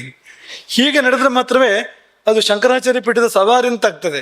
ಇಲ್ಲದೇ ಇದ್ರೆ ಅದು ಹಾಗಾಗೋದಿಲ್ಲ ಅಂತ, ಅದು ಇನ್ನೇನಾಗ್ತದೆ ಅಂತ. ಹಾಗಾಗಿ ಕಡ್ಡಾಯವಾಗಿ ನೀವು ಎಲ್ಲೇ ನಮ್ಮನ್ನು ಕರೆದರೂ ಇಂಥದ್ದನ್ನು ಏರ್ಪಡಿಸಿ, ಒಂದು ಸಂವಾದವನ್ನು ಏರ್ಪಡಿಸಿ, ಜ್ಞಾನ ಸತ್ರವನ್ನು ಏರ್ಪಡಿಸಿ, ಬಂದವರು ಏನೋ ಒಂದು ಒಳ್ಳೆಯ ವಿಷಯ ತಗೊಂಡು ಹೋಗೋ ಥರ ಆಗಲಿ. ಸರಿ ಯಾವುದು ಎಂಬುದನ್ನು ಸಾರಿ ಹೇಳುವುದಕ್ಕೆ ಅದೊಂದು ವೇದಿಕೆ ಆಗಲಿ. ಆ ರೀತಿಯಲ್ಲಿ ಕಾರ್ಯಕ್ರಮ ಏರ್ಪಡಿಸಿ ಹೊರತು ಕೇವಲ ವ್ಯಾವಹಾರಿಕವಾಗಿ ಅದನ್ನು ಏರ್ಪಡಿಸಬೇಡಿ. ಕೇವಲ ಕಷ್ಟ ಸುಖದ ಪರಿಹಾರಕ್ಕೆ ಸೀಮಿತವಾಗಿದೆ. ನಿಜವಾದ ಕಷ್ಟದ ಪರಿಹಾರಕ್ಕೆ ಮಾಡಿದರೆ ಒಳ್ಳೆಯದು. ಸಣ್ಣ ಪುಟ್ಟ ಕಷ್ಟ ಸುಖದ ಪರಿಹಾರಕ್ಕೆ ಸೀಮಿತವಾಗಿ ಇದನ್ನು ಏರ್ಪಡಿಸಬೇಡಿ ಎಂಬುದಾಗಿ ನಾವು ಅಪೇಕ್ಷೆ ಪಡುವಂಥದ್ದು. ಹಾಗಾಗಿ ನೋಡಿ, ಈ ಪತ್ರಪೇಟಿ ಅಂತ ಇವತ್ತೊಂದು ಅನಾವರಣ ಆಯಿತು ನೋಡಿ. ಇಲ್ಲಿಗೆ ಪತ್ರಪೇಟಿ ಅಂದರೆ ಏನು ಅಂದರೆ, ಯಾರೇ ಒಬ್ಬ ಶಿಷ್ಯ ಭಕ್ತ ಅವನಿಗೆ ಏನೇ ನಮಗೆ ಹೇಳಬೇಕು ಅಂತಿದ್ರೆ, ನಮ್ಮಲ್ಲಿ ಕೇಳಬೇಕು ಅಂತಿದ್ರೆ ಬರೆದು ಅಲ್ಲಿ ಹಾಕ್ಬೋದು. ಯಾಕೆಂದರೆ ನಾವು ನಿಮಗೆ ಸಿಕ್ಕೇ ಬಿಡ್ತೇವೆ ಅಂತಿಲ್ಲ, ಸಿಗಬೇಕು ಅಂತಲೇ ಇದೆ. ಆದರೆ ಈಗ ಇವತ್ತು ನಿಮ್ಗೆಲ್ರಿಗೂ ನಾವು ಸಿಗಬೇಕು ಅಂತಿದ್ರೆ, ಇವತ್ತು ಇದೇ ದಿವಸ ಇವತ್ತಾಗಿರೋದಿಲ್ಲ, ಅದು ನಾಳೆ ಆಗಿಬಿಡ್ತದೆ, ನಾಡಿದ್ದಾದ್ರೂ ಹೋಗ್ಬೋದು. ಏನಪ್ಪ ಪರಿಹಾರ ಅಂದರೆ, ನಿಮಗೆ ತೋಚಿದ್ದನ್ನು ಗೀಚಿ ಈ ಪತ್ರಪೇಟೆ ಒಳಗೆ ನೀವು ಹಾಕಿದರೆ ಅವಶ್ಯ ನಿಮಗೆ ಉತ್ತರ ಪ್ರಾಪ್ತ ಆಗ್ತದೆ. ಯಾಕೆಂದರೆ ತಪ್ಪದೆ ಈ ಪೇಟೆ ಒಳಗೆ ಏನು ಬರ್ತದೋ ಅದನ್ನು ನೋಡ್ತೇವೆ ನಾವು. ಅದೊಂದು ವ್ರತ ನಮ್ಮದು ಅಂತ. ಒಂದು ಸಮಯ ಮಿತಿಯಲ್ಲಿ, ಹೆಚ್ಚಿನ ಸಂದರ್ಭಗಳಲ್ಲಿ ಕೂಡ 1 ವಾರದ ಒಳಗಾಗಿ. ಕೆಂಪಲಕೋಟೆ ಬಂದರೆ ಕೆಲವೇ ಗಂಟೆಗಳಲ್ಲಿ, ಕೆಂಪಲಕೋಟೆ ಅಂದರೆ ಯಾರಿಗೂ ತುರ್ತಿದೆ ಅಂತ, ಕಷ್ಟ ಇದೆ ಅಂತ, ನಾಳೆವರೆಗೆ ಕಾಯುವಂತೆ ಇಲ್ಲ ಅಂಥ ಸಂದರ್ಭ ಇದ್ದರೆ ಕೆಂಪಲಕೋಟೆಯಲ್ಲಿ ದುರುಪಯೋಗ ಮಾಡಬಾರ್ದು. ನಮ್ಮ ಜನ ಬಹಳ ಬೇಗ ಅದೇನೋ ಒಂದು ಸಣ್ಣ ವಿಷಯನ ಕೆಂಪಲಕೋಟೆಯಲ್ಲಿ ಹಾಕಿಟ್ರೆ ಮತ್ತೆ ಅದು ಉಪಯೋಗ ಇಲ್ಲ. ಆಪದ್ಧರ್ಮ ಅಂತ ಇರ್ತದೆ. ಆಪದ್ಧರ್ಮ, ಆಪತ್ತು ಬಂದಾಗ ಮಾತ್ರ ಅನುಸರಣೆ ಮಾಡುವಂಥದ್ದು. ಅದನ್ನು ಸರಿಯಾದ ಕಾಲದಲ್ಲಿ, ಆಪತ್ತು ಇಲ್ಲದೇ ಇದ್ದಾಗಲೂ ಉಪಯೋಗಿಸಿದ್ರೆ ಆಪತ್ತು ಬರ್ತದಂತೆ. ಆಪದ್ಧರ್ಮವನ್ನು ಒಳ್ಳೆಯ ಕಾಲದಲ್ಲಿ ಬಳಸಿದ್ರೆ ಆಪತ್ತು ಬರ್ತದೆ ಅಂತ. ಹಾಗೆ ತುರ್ತು ಚೀಟಿಗಳನ್ನು ತುರ್ತು ಇಲ್ಲದೆ ಕೊಟ್ಟರೆ ಅದು ಬರೋ ಹಾಗಾಗ್ಬಿಡ್ಬೋದು ಅಂತ. ಹಾಗಾಗಿ ಆ ಕೆಲಸ ಮಾಡಬಾರ್ದು ಯಾವುದೇ ಕಾರಣಕ್ಕೂ. ದುರುಪಯೋಗ, ಎಲ್ಲ ವ್ಯವಸ್ಥೆಗಳು ಹಾಗೆ ದುರುಪಯೋಗ ಆದಾಗ ಅದು ವ್ಯವಸ್ಥೆ ಹಾಳಾಗುವಂಥದ್ದು. ನಮ್ಮ ಜನ ಅದರೆಲ್ಲ ಬಹಳ ಹುಷಾರಿ ಅಂತ, ಹೇಗೆ ಬೇಗ ತಲುಪಬಹುದು ಅನ್ನೋದನ್ನ ಯೋಚನೆ ಮಾಡ್ತಾ ಇರ್ತಾರೆ. ಯಾವ ದಾರಿಲಿ ಹೋದ್ರೆ ಬೇಗ ತಲುಪಬಹುದು ಅಂತ. ಹಾಗಲ್ಲ ಅಂತ. ಹಾಗಾಗಿ ಮಠದ ವ್ಯವಸ್ಥೆ ಅಥವಾ ನಿಮ್ಮ ಪದಾಧಿಕಾರ ಸೇವೆಗೆ ಸಂಬಂಧಪಟ್ಟಿದ್ದಾದ್ರೆ ಹಳದಿಲ್ಲ ಕೋಟೆ. ತುರ್ತು ಇದ್ದರೆ ಗಂಟೆಗಳು ಕಾಯೋ ಹಾಗಿಲ್ಲ, ಒಂದು ದಿನವೂ ಕಾಯೋ ಹಾಗಿಲ್ಲ ಅನ್ನೋಂಥದ್ದಿದ್ರೆ ಕೆಂಪುದು, ಇಲ್ಲಿದ್ರೆ ಬಿಳಿದು ಲಕೋಟೆಯಲ್ಲಿ ನೀವು ಹಾಕಿದರೆ ಅದನ್ನು ಯಾವಾಗ ಬೇಕಾದ್ರೂ ಹಾಕಿ. ನೀವು ಸಂಜೆ ಹಾಕ್ಬೋದು, ರಾತ್ರಿ ಹಾಕ್ಬೋದು, ಬೆಳಗ್ಗೆ ಮುಂಚೆ ಹಾಕ್ಬೋದು, ಯಾರು ಕಾಣದಿದ್ದಾಗ ಮಧ್ಯರಾತ್ರಿ 12ವರೆಗೆ ಬಂದು ಹಾಕಿ ಹೋಗ್ಬಿಡ್ಬೋದು. ನಮಗೆ ಕಾಣೋ ಹಾಗೆ ಹೊರಗಡೆಗೆ ಇರ್ತದೆ, ಸಾಮೂಹಿಕವಾಗಿರ್ತದೆ ಅದಂತ. ಹಾಗಾಗಿ ಬಿಟ್ಟು ಹೋದ ಪತ್ರ ಬರೆಯುವ ಅಭ್ಯಾಸವನ್ನು ಪ್ರಾರಂಭ ಮಾಡೋಣ.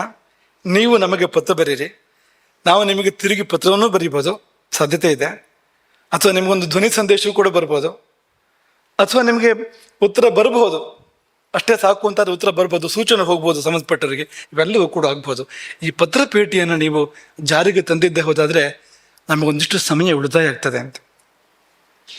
ಉಳಿದ ಸಮಯವನ್ನು ನಾವು ಧರ್ಮಕ್ಕೆ ವಿನಿಯೋಗ ಮಾಡ್ತೇವೆ, ಜ್ಞಾನಕ್ಕೆ ವಿನಿಯೋಗ ಮಾಡ್ತೇವೆ. ಇದು ಉದ್ದೇಶ. ನಮ್ಮ ನಿಜವಾದ ಕಾರ್ಯವನ್ನು ಮಾಡಲಿಕ್ಕೆ ನಾವು ಈ ಸಮಯವನ್ನು ನಾವು ವಿನಿಯೋಗ ಮಾಡ್ತೇವೆ. ತುಂಬ ಸಮಯ, ಈಗ ಒಂದು ವಿಷಯ ಪ್ರಸ್ತಾಪ ಮಾಡಬೇಕು ಅಂತ ಯಾರೊಬ್ಬರು ಬರ್ತಾರೆ ಅಂದರೆ ಅದಕ್ಕೆ ಬೇಕಾಗಿದ್ದು 2 ನಿಮಿಷ ಸಾಕು ಅದಕ್ಕೆ. ಆದರೆ 12 ನಿಮಿಷ ಆಗಿರ್ತದೆ ಮಾತುಕತೆಗಳು, 22 ನಿಮಿಷ ಮಾತುಕತೆಗಳು ಆಗಿರ್ತದೆ.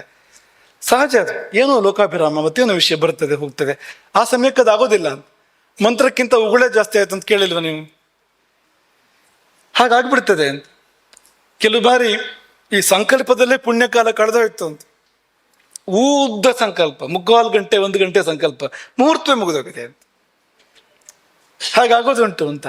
ಹಾಗಾಗಿ ಹಾಗಾಗದೇ ಇರ್ಲಿಕ್ಕೋಸ್ಕರವಾಗಿ ನಿಮ್ಗೆ ಏನು ಹೇಳಬೇಕು ಅದನ್ನು 4 ಮಾತಲ್ಲಿ ಹೇಳಬೇಕಾಗಿದ್ದನ್ನು ಒಂದು ಪತ್ರದಲ್ಲಿ ಬರೆದು, ಸಾಧ್ಯ ಆದರೆ ಪತ್ರದಲ್ಲಿ ಹಳೆ ಶಿಷ್ಟಾಚಾರಗಳನ್ನೆಲ್ಲ ಪಾಲನೆ ಮಾಡೋಕ್ಕೆ ಪ್ರಯತ್ನ ಮಾಡಿ. ಹಿಂದಿನ ಕಾಲದಲ್ಲೆಲ್ಲ ಮಾಡ್ತಾ ಇದ್ದ ನೋಡಿ, ಎಲ್ಲಿ ಶ್ರೀ ಬರಿಬೇಕು, ಇಲ್ಲಿ ಓಂ ಬರಿಬೇಕು, ಈಚೆ ಮೂಲಲ್ಲಿ ಏನು ಬರಿಬೇಕು, ಆಚೆ ಮೂಲಲ್ಲಿ ಏನು ಬರಿಬೇಕು, ಪತ್ರ ಹೇಗೆ ಶುರು ಮಾಡಬೇಕು, ಉಭಯ ಕುಶಲೋಪರಿ ಸಾಂಪ್ರತ ಹೇಗೆ ಶುರು ಮಾಡಬೇಕು ಪತ್ರವನ್ನು. ಅದು ನಿಮ್ಗೆ ಅದನ್ನು ಬರೆಯಲಿಕ್ಕೆ ಸಾಧ್ಯ ಆದ್ರೆ ತುಂಬ ಸಂತೋಷ ಪಡ್ತೇವೆ. ಯಾಕೆಂದರೆ ಆ ಹಳೆಯ ರೂಢಿಗಳು ಮತ್ತೆ ಬಂದು ಅನ್ನುವ ಹರ್ಷ ನಮಗೆ ಒಂದು ಜೀರ್ಣೋದ್ಧಾರ ಆದಂತೆ ಅಂತ, ಆ ಪತ್ರ ಬರೆಯುವ ಪದ್ಧತಿಗಳು ಅಂತ ಸಂತೋಷ ಪಡುವಂಥದ್ದು. ಒಂದು ಪತ್ರಪೇಟೆಯ ಅನಾವರಣ ಕೂಡ ಆಗಿದೆ ಅಂತ. ಹಾಗಾಗಿ ಆ ರೀತಿಯಾಗಿ ಇದು ನಡಿಬೇಕು ಅಂತ. ಹಾಗೆ ಈ ಚಾತುರ್ಮಾಸ್ಯದ ಸಮಯದಲ್ಲಿ, ಚಾತುರ್ಮಾಸ್ಯ ಅನ್ನಬ್ರಹ್ಮ ಚಾತುರ್ಮಾಸ್ಯ, ಆಹಾರದ ಬಗ್ಗೆ ಅನ್ನದ ಬಗ್ಗೆ ತಿಳ್ಕೊಳ್ಳುವಂಥ ಚಾತುರ್ಮಾಸ್ಯ. ನೀವು ಏನೇ ಮಾಡಿಬಿಡಿ ಚಾತುರ್ಮಾಸ್ಯ ಸಮಯದಲ್ಲಿ, ಆದರೆ ಅನ್ನದ ಬಗ್ಗೆ ತಿಳ್ಕೊಳ್ಳೋದನ್ನು ಮರಿಬೇಡಿ, ಅದರ ಬಗ್ಗೆ ಚರ್ಚೆ ಮಾಡೋದನ್ನು ಮರಿಬೇಡಿ. ಚಾತುರ್ಮಾಸ್ಯಕ್ಕೋಸ್ಕರವಾಗಿ ಗೋಕರ್ಣಕ್ಕೆ ಬಂದ್ರಿ, ಇಲ್ಲೆಲ್ಲ ಅಡ್ಡಾಡಿದ್ರಿ, ಒಂದಷ್ಟು ಇದು ಅಮೆರಿಕದ ಬಗ್ಗೆ, ಜರ್ಮನ್ ಬಗ್ಗೆ ಒಂದಷ್ಟು ಚರ್ಚೆ ಮಾಡಿದ್ರಿ ಇಲ್ಲಿ, ಅಥವಾ ಯಾರೋ ಓಡಿ ಹೋದವ್ರ ಬಗ್ಗೆ ಇಲ್ಲಿ ಒಂದಷ್ಟು ಮಾತುಕತೆ ಮಾಡಿದ್ರಿ. ಸಾಲಲ್ಲಿ ಬಂದು ಮಂತ್ರಾಕ್ಷರ ಸಿಕ್ಕಿದ್ರು ತಗೊಂಡು ಹೋದ್ರಿ, ಇದಲ್ಲ ಅಂತ ಊಟ ಮಾಡಿ ಹೋದ್ರಿ. ಈ ಚಾತುರ್ಮಾಸ್ಯಕ್ಕೆ ಸಂಬಂಧಪಟ್ಟಿರ್ತಕ್ಕಂಥವ್ರು, ಅದು ಪರಿವಾರದವ್ರು ಇರ್ಬೋದು, ಅದು ಕಾರ್ಯಕರ್ತರು ಇರ್ಬೋದು, ಅದು ಇಲ್ಲಿ ಸಿಬ್ಬಂದಿ ಇರ್ಬೋದು, ವಿದ್ಯಾರ್ಥಿಗಳು ಇರ್ಬೋದು, ಶಿಕ್ಷಕರು ಇರ್ಬೋದು, ಅಥವಾ ಬಂದು ಹೋಗುವ ಭಕ್ತರು ಇರ್ಬೋದು. ಪ್ರತಿಯೊಬ್ಬರು ಕೂಡ ಇಲ್ಲಿ ಬಂದಾಗ ಈ ಅನ್ನಬ್ರಹ್ಮದ ಬಗ್ಗೆ ಒಂದು 4 ವಿಷಯ ತಿಳ್ಕೊಳ್ಬೇಕು ಅಂತ, ಅದ್ರ ಬಗ್ಗೆ ಒಂದು 4 ಮಾತಾಡಬೇಕು, ಅದು ಮಾಡದೆ ಹೋಗ್ಬಾರ್ದು. ಹಾಗಾಗಿ ಈ ಚಾತುರ್ಮಾಸ್ಯದ ಅನ್ನಬ್ರಹ್ಮ ಪ್ರವಚನದ ಸಂದರ್ಭದಲ್ಲಿ ಎಲ್ಲರೂ ಉಪಸ್ಥಿತಿ ಕಡ್ಡಾಯ. ಅದು ಅಡುಗೆ ಮಾಡೋರು ಇರ್ಬೋದು, ಬಡಿಸೋರು ಇರ್ಬೋದು, ಅಥವಾ ಕೆಲಸ ಮಾಡೋರು ಇರ್ಬೋದು, ಶಿಕ್ಷಕರು ಇರ್ಬೋದು, ವಿದ್ಯಾರ್ಥಿಗಳು ಇರ್ಬೋದು, ಮುಖ್ಯವಾಗಿ ಪರಿವಾರದವ್ರು ಇರ್ಬೋದು. ದೀಪದ ಬಿಡು ಕತ್ತರೆ ಅಂತ ಆಗ್ಬಾರ್ದು, ಪರಿವಾರದವರು ಕೂಡ ಇರಬೇಕು. ಯಾಕೆಂದರೆ ಊಟ ನೀವು ಮಾಡ್ತೀರಿ, ಏನು ಅಂತ ತಿಳ್ಕೊಳ್ಳಿ ಇದನ್ನು ಅಂತ. ನಮ್ಮ ಮಠ ಎಷ್ಟು ಅದ್ಭುತವಾಗಿದೆ ಅಂದರೆ, ನಮ್ಮ ಮಠದ ಪರಂಪರೆ ಊಟ ಮಾಡುವಾಗ ಒಂದು ಶ್ಲೋಕವನ್ನು ನಾವು ಹೇಳೋ ರೂಢಿ ಉಂಟು ಅಂತ. ಆಹಾರಾರ್ಥಂ ಕರ್ಮ ಕುರ್ಯಾತ್ ಅನಿಂದ್ಯಂ. ಆಹಾರ ಅಲ್ಲಿಂದ ಪ್ರಾರಂಭ ಅದು ಅಂತ ಆ ಶ್ಲೋಕ ಅಂತ. 1ನೇ ಶಬ್ದವೇ ಆಹಾರ ಅಂತ. ಆಹಾರಕ್ಕಾಗಿ ಕುಕರ್ಮ ಮಾಡಬೇಡ, ಸುಕರ್ಮ ಮಾಡು, ನಿಂದೆ ಒಲ್ಲದ ಕರ್ಮ ಮಾಡು. ಆಹಾರ ಯಾಕೆ ಬೇಕು ಅಂದರೆ, ಕುರ್ಯಾದ ಆಹಾರಂ ಪ್ರಾಣ ಸಂರಕ್ಷಣಾರ್ಥಂ. ಬದುಕಿ ಉಳಿಬೇಕು, ಪ್ರಾಣಗಳು ಉಳಿಬೇಕು, ಪ್ರಾಣಗಳು ತಮ್ಮ ಕಾರ್ಯವಂತವು ಮಾಡಬೇಕು. ಒಂದೊಂದು ಪ್ರಾಣಕ್ಕೂ ಅದರದ್ದೇ ಆದ ಕಾರ್ಯಗಳಿದೆ, ಅವು ತಮ್ಮ ಕಾರ್ಯಗಳನ್ನು ಸರಿಯಾಗಿ ಮಾಡಿದರೆ ನಾವು ಚೆನ್ನಾಗಿರ್ತೇವೆ. ಪ್ರಾಣಾಪಾನ ವ್ಯಾನುದಾನ ಸಮಾನಗಳು, ದೇವದತ್ತ ಧನಂಜಯ ನಾಗ ಕೃಕರ ಕೂರ್ಮ ಇವೆಲ್ಲವೂ ಕೂಡ ತಮ್ಮ ಕಾರ್ಯವನ್ನು ಸರಿಯಾಗಿ ಮಾಡಿದರೆ ನಾವು ಚೆನ್ನಾಗಿರ್ತೇವೆ ಅಂತ. ಹಾಗಾಗಿ ಪ್ರಾಣಗಳು ಉಳಿಯುವ ಸಲುವಾಗಿ ಆಹಾರ ಅಂತ. ಪ್ರಾಣಗಳು ಯಾಕೆ ಉಳಿಬೇಕು, ಯಾಕೆ ಬದುಕಿರ್ಬೇಕು ಅಂದರೆ ತತ್ವಜ್ಞಾನದ ಸಲುವಾಗಿ. ಪ್ರಾಣಾರಕ್ಷ್ಯಾ ತತ್ವ ಜಿಜ್ಞಾಸನಾರ್ಥಂ. ನೋಡಿ, ಪ್ರಾಣ ಇರುವುದೇ ತತ್ವ ಜಿಜ್ಞಾಸೆಗಾಗಿ ಅಂತ ಹೇಳಿದರೆ ಚಾತುರ್ಮಾಸ್ಯ ಅಲ್ಲ, ನಾವು ಬದುಕಿರುವುದೇ ತಿಳ್ಕೊಳ್ಳುವ ಸಲುವಾಗಿ ಅಂತ. ಸರಿ ಯಾವುದು ಎಂಬುದನ್ನು ತಿಳ್ಕೊಳ್ಳೋ ಸಲುವಾಗಿ ಅಂತ ಹೇಳಿದ ಮೇಲೆ ನೀವು ಚಾತುರ್ಮಾಸಕ್ಕೆ ಬಂದಾಗ, ಜಾತ್ರಾ ಪೇಟೆಗೆ ಹೋಗಿ ಬಂದಾಗ ನೀವು ಬಂದು ಹೋದ್ರೆ ಏನು ಪ್ರಯೋಜನ ಹೇಳಿ? ಹಾಗೆ ಆಗ್ತಾ ಇದೆ ಮತ್ತು ಒಂದಷ್ಟು ವರ್ಗ ಕಾಯಮ್ಮಾಗಿ ವಂಚಿತ ಆಗ್ತಾ ಇದೆ ವಿಚಾರಗಳಿಂದ. ಪರಿವಾರದವರು, ಇಲ್ಲಿ ಸಿಬ್ಬಂದಿಗಳು, ಇವರುಗಳು ಕಾಯಮ್ಮಾಗಿ ವಿಚಾರಗಳಿಂದ ವಂಚಿತರಾಗ್ತಾ ಇದ್ದಾರೆ. ಹಾಗಾಗಿ ಈ ಸಾರಿ ನಾವು ಪರಿವಾರದವರಿಗೆ ಒಂದು ಪತ್ರವನ್ನು ಬರೆಸಿದ್ವಿ. ಏನಪ್ಪಾ ಅಂದ್ರೆ, ನಮ್ಮಿಂದ ಆಮಂತ್ರಣ, ನೀವು ಪ್ರವಚನ ಸಮಯದಲ್ಲಿ ಇರಬೇಕು, ನೀವು ಇಲ್ಲಿಂದ ಒಂದು ಆದೇಶ ರೂಪದ ಆಮಂತ್ರಣವನ್ನು ಪರಿವಾರದವರಿಗೆ ಕೊಟ್ಟಿದ್ದಾನೆ ಸರ್ ಈ ಬಾರಿ. ನೀವು ಆಲೋಚನೆ ಮಾಡಿ ನಾವು ಎಷ್ಟು ಗಂಭೀರವಾಗಿರ್ಬೇಕು ಅಂತ. ಹಾಗೆ ಸಿಬ್ಬಂದಿಗಳಿಗೆ ಕೂಡ ಪತ್ರವನ್ನು ಬರೀಲಾಗಿದೆ ಅಂತ, ನೀವು ಇರಬೇಕು ಈ ಸಮಯದಲ್ಲಿ ಇಲ್ಲಿ ಅಂತ. ನೆಪ ಹೇಳಬೇಡಿ ಅಂತ, ಬೀಗ ಹಾಕೊಂಡು ಬನ್ನಿ. ನೀವಲ್ಲೇನು ಕಡಿದು ಗುಡ್ಡ ಹಾಕ್ತೀರಿ ಅಂತ ಗೊತ್ತಿದೆ ನಮಗೆ ಆ ಸಮಯದಲ್ಲಿ ಅಂತ. ಆ ಸಮಯ ಯಾವುದಕ್ಕೂ ಇಲ್ಲದೆ ಹೋಗುವಂಥದ್ದು. ಬನ್ನಿ ಇಲ್ಲಿ. ಯಾಕೆ ಬರಬೇಕು ಅಂದ್ರೆ, ನಮ್ಮ ಪ್ರವಚನಕ್ಕೆ ಜನ ಇರಬೇಕು ಅನ್ನೋದು ನಮ್ಮ ಉದ್ದೇಶ ಅಲ್ಲ. ಯಾವತ್ತೂ ಆ ಒಂದು ಅಪೇಕ್ಷೆಗಳಿಲ್ಲ. ಹೇಳಬೇಕು ಅನ್ನೋ ಯೋಗ ಇದ್ರೆ ನಾವು ಹೇಳ್ತೇವೆ, ಯಾರಿಗ ಕೇಳೋ ಯೋಗ ಇದೆ ಅವ್ರು ಕೇಳ್ತಾರೆ. ಇಷ್ಟಕ್ಕೆ ಮುಗೀತು ನಮ್ಮ ನಿರೀಕ್ಷೆಗಳು. ಆದರೆ ಈ ವೇದಿಕೆ, ಈ ಕಾರ್ಯಕ್ರಮ ಅದು ಸದುಪಯೋಗ ಆಗಬೇಕು, ಅದು ಎಲ್ಲರೂ ಬಳಸ್ಕೊಳ್ಬೇಕಿದೆ ನಾನು. ಹಾಗಾಗಿ ಈ ಚಾತುರ್ಮಾಸ್ಯದ ಈ ಅನ್ನಬ್ರಹ್ಮ ಪ್ರವಚನ ಇರ್ಬೋದು, ತತ್ಪ್ರಯುಕ್ತವಾದ ಯಾವುದೇ ಇಲ್ಲಿ ಜ್ಞಾನಪ್ರದವಾದ ಕಾರ್ಯಕ್ರಮಗಳಿರ್ಬೋದು, ಆ ಕಾರ್ಯಕ್ರಮದಲ್ಲಿ ಭಾಗವಹಿಸೋದು ಕಡ್ಡಾಯ ಮಾತ್ರ ಅಲ್ಲ, ಭಾಗವಹಿಸಿದ ಮೇಲೆ ಪರಸ್ಪರ ಚರ್ಚೆ ಮಾಡುವಂಥದ್ದು, ಜೀವನದಲ್ಲಿ ಅನುಷ್ಠಾನ ಮಾಡುವಂಥದ್ದು, ಶಕ್ತಿ ಮೀರಿ ಪ್ರಯತ್ನ ಪಟ್ಟು ಬದುಕಿನಲ್ಲಿ ಅದನ್ನು ಅನುಷ್ಠಾನ ಮಾಡುವಂಥದ್ದು. ನೀವು ಮಠವನ್ನು ಗಂಭೀರವಾಗಿ ತೆಗೆದುಕೊಳ್ಬೇಕು.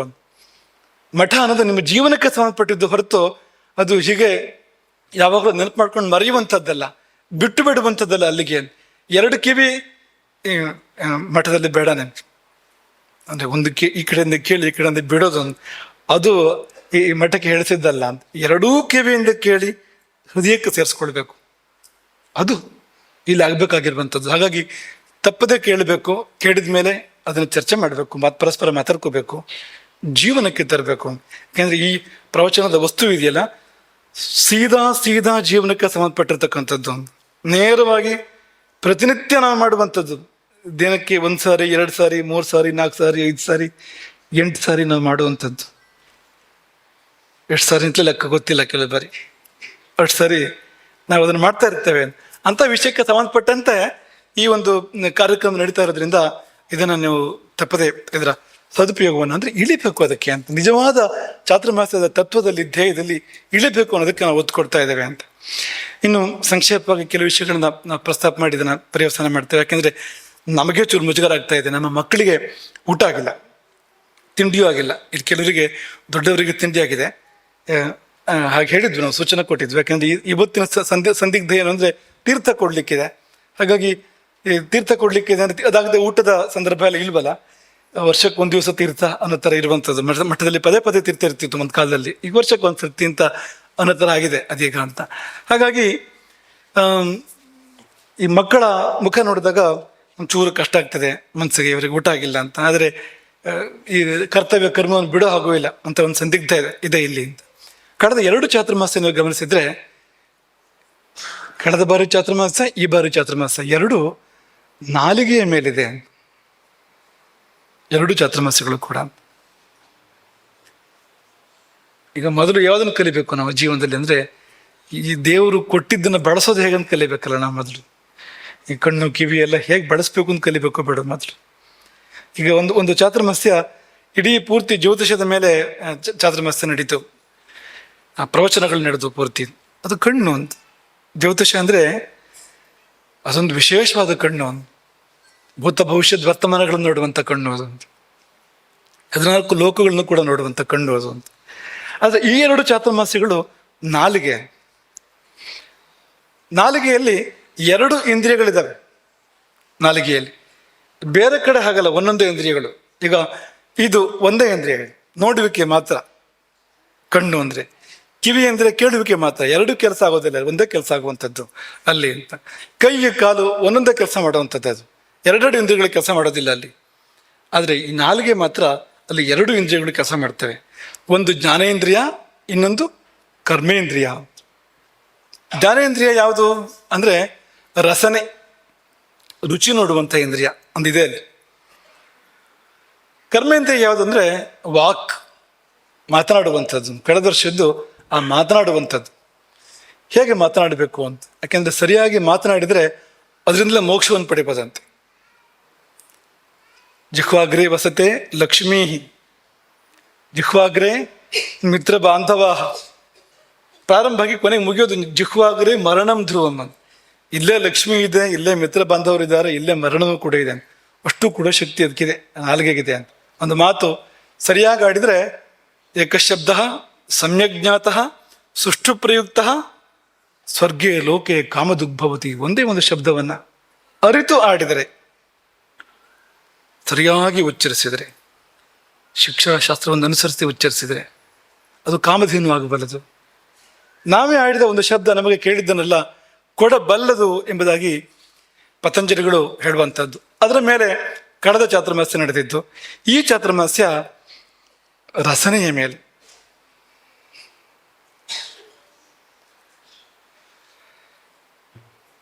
ಆಹಾರದ ಮೇಲೆ, ಅನ್ನಬ್ರಹ್ಮ ಚಾತುರ್ಮಾಸ್ಯ ಅಂತ. ತುಂಬ ಸಂಗತಿಗಳಿದೆ. ಸಮಯ ಇನ್ನು 61 ದಿನದ ಸಮಯ ಇದೆ. ಆದರೆ 600 ದಿನವೂ ಕೂಡ ಸಾಲದು, ಅಷ್ಟು ವಿಷಯಗಳಿದ್ದಾವೆ. ನಿಧಾನವಾಗಿ ಅದನ್ನು ವಿಮರ್ಶೆ ಮಾಡ್ತಾ ಹೋಗ್ಬೋದು. ಆದರೆ ಇವತ್ತು ಒಂದು ಸಂಗತಿ ನಾನು ನಿಮಗೆ ನೆನಪು ಮಾಡಬೇಕು. ಈ ವ್ಯಾಸಪೂಜೆ ನಡೀತಲ್ಲ, ವ್ಯಾಸಪೂಜೆಯ ವೈಶಿಷ್ಟ್ಯ ಏನು? ವ್ಯಾಸಪೂಜೆ ಎಲ್ಲಿ ನಡೆಯುವಂಥದ್ದು? ಮಠದಲ್ಲಿ ಸರಿ, ಗುರುದೃಷ್ಟಿಯಲ್ಲಿ ಸರಿ, ವೇದಿಕೆ ಮೇಲೆ ಸರಿ, ಮಂಟಪದಲ್ಲಿ ಸರಿ, ಮತ್ತೆ ಎಲ್ಲಿ? ಅದರಿಂದ ಮುಂದಕ್ಕೆ ಎಲ್ಲಿ?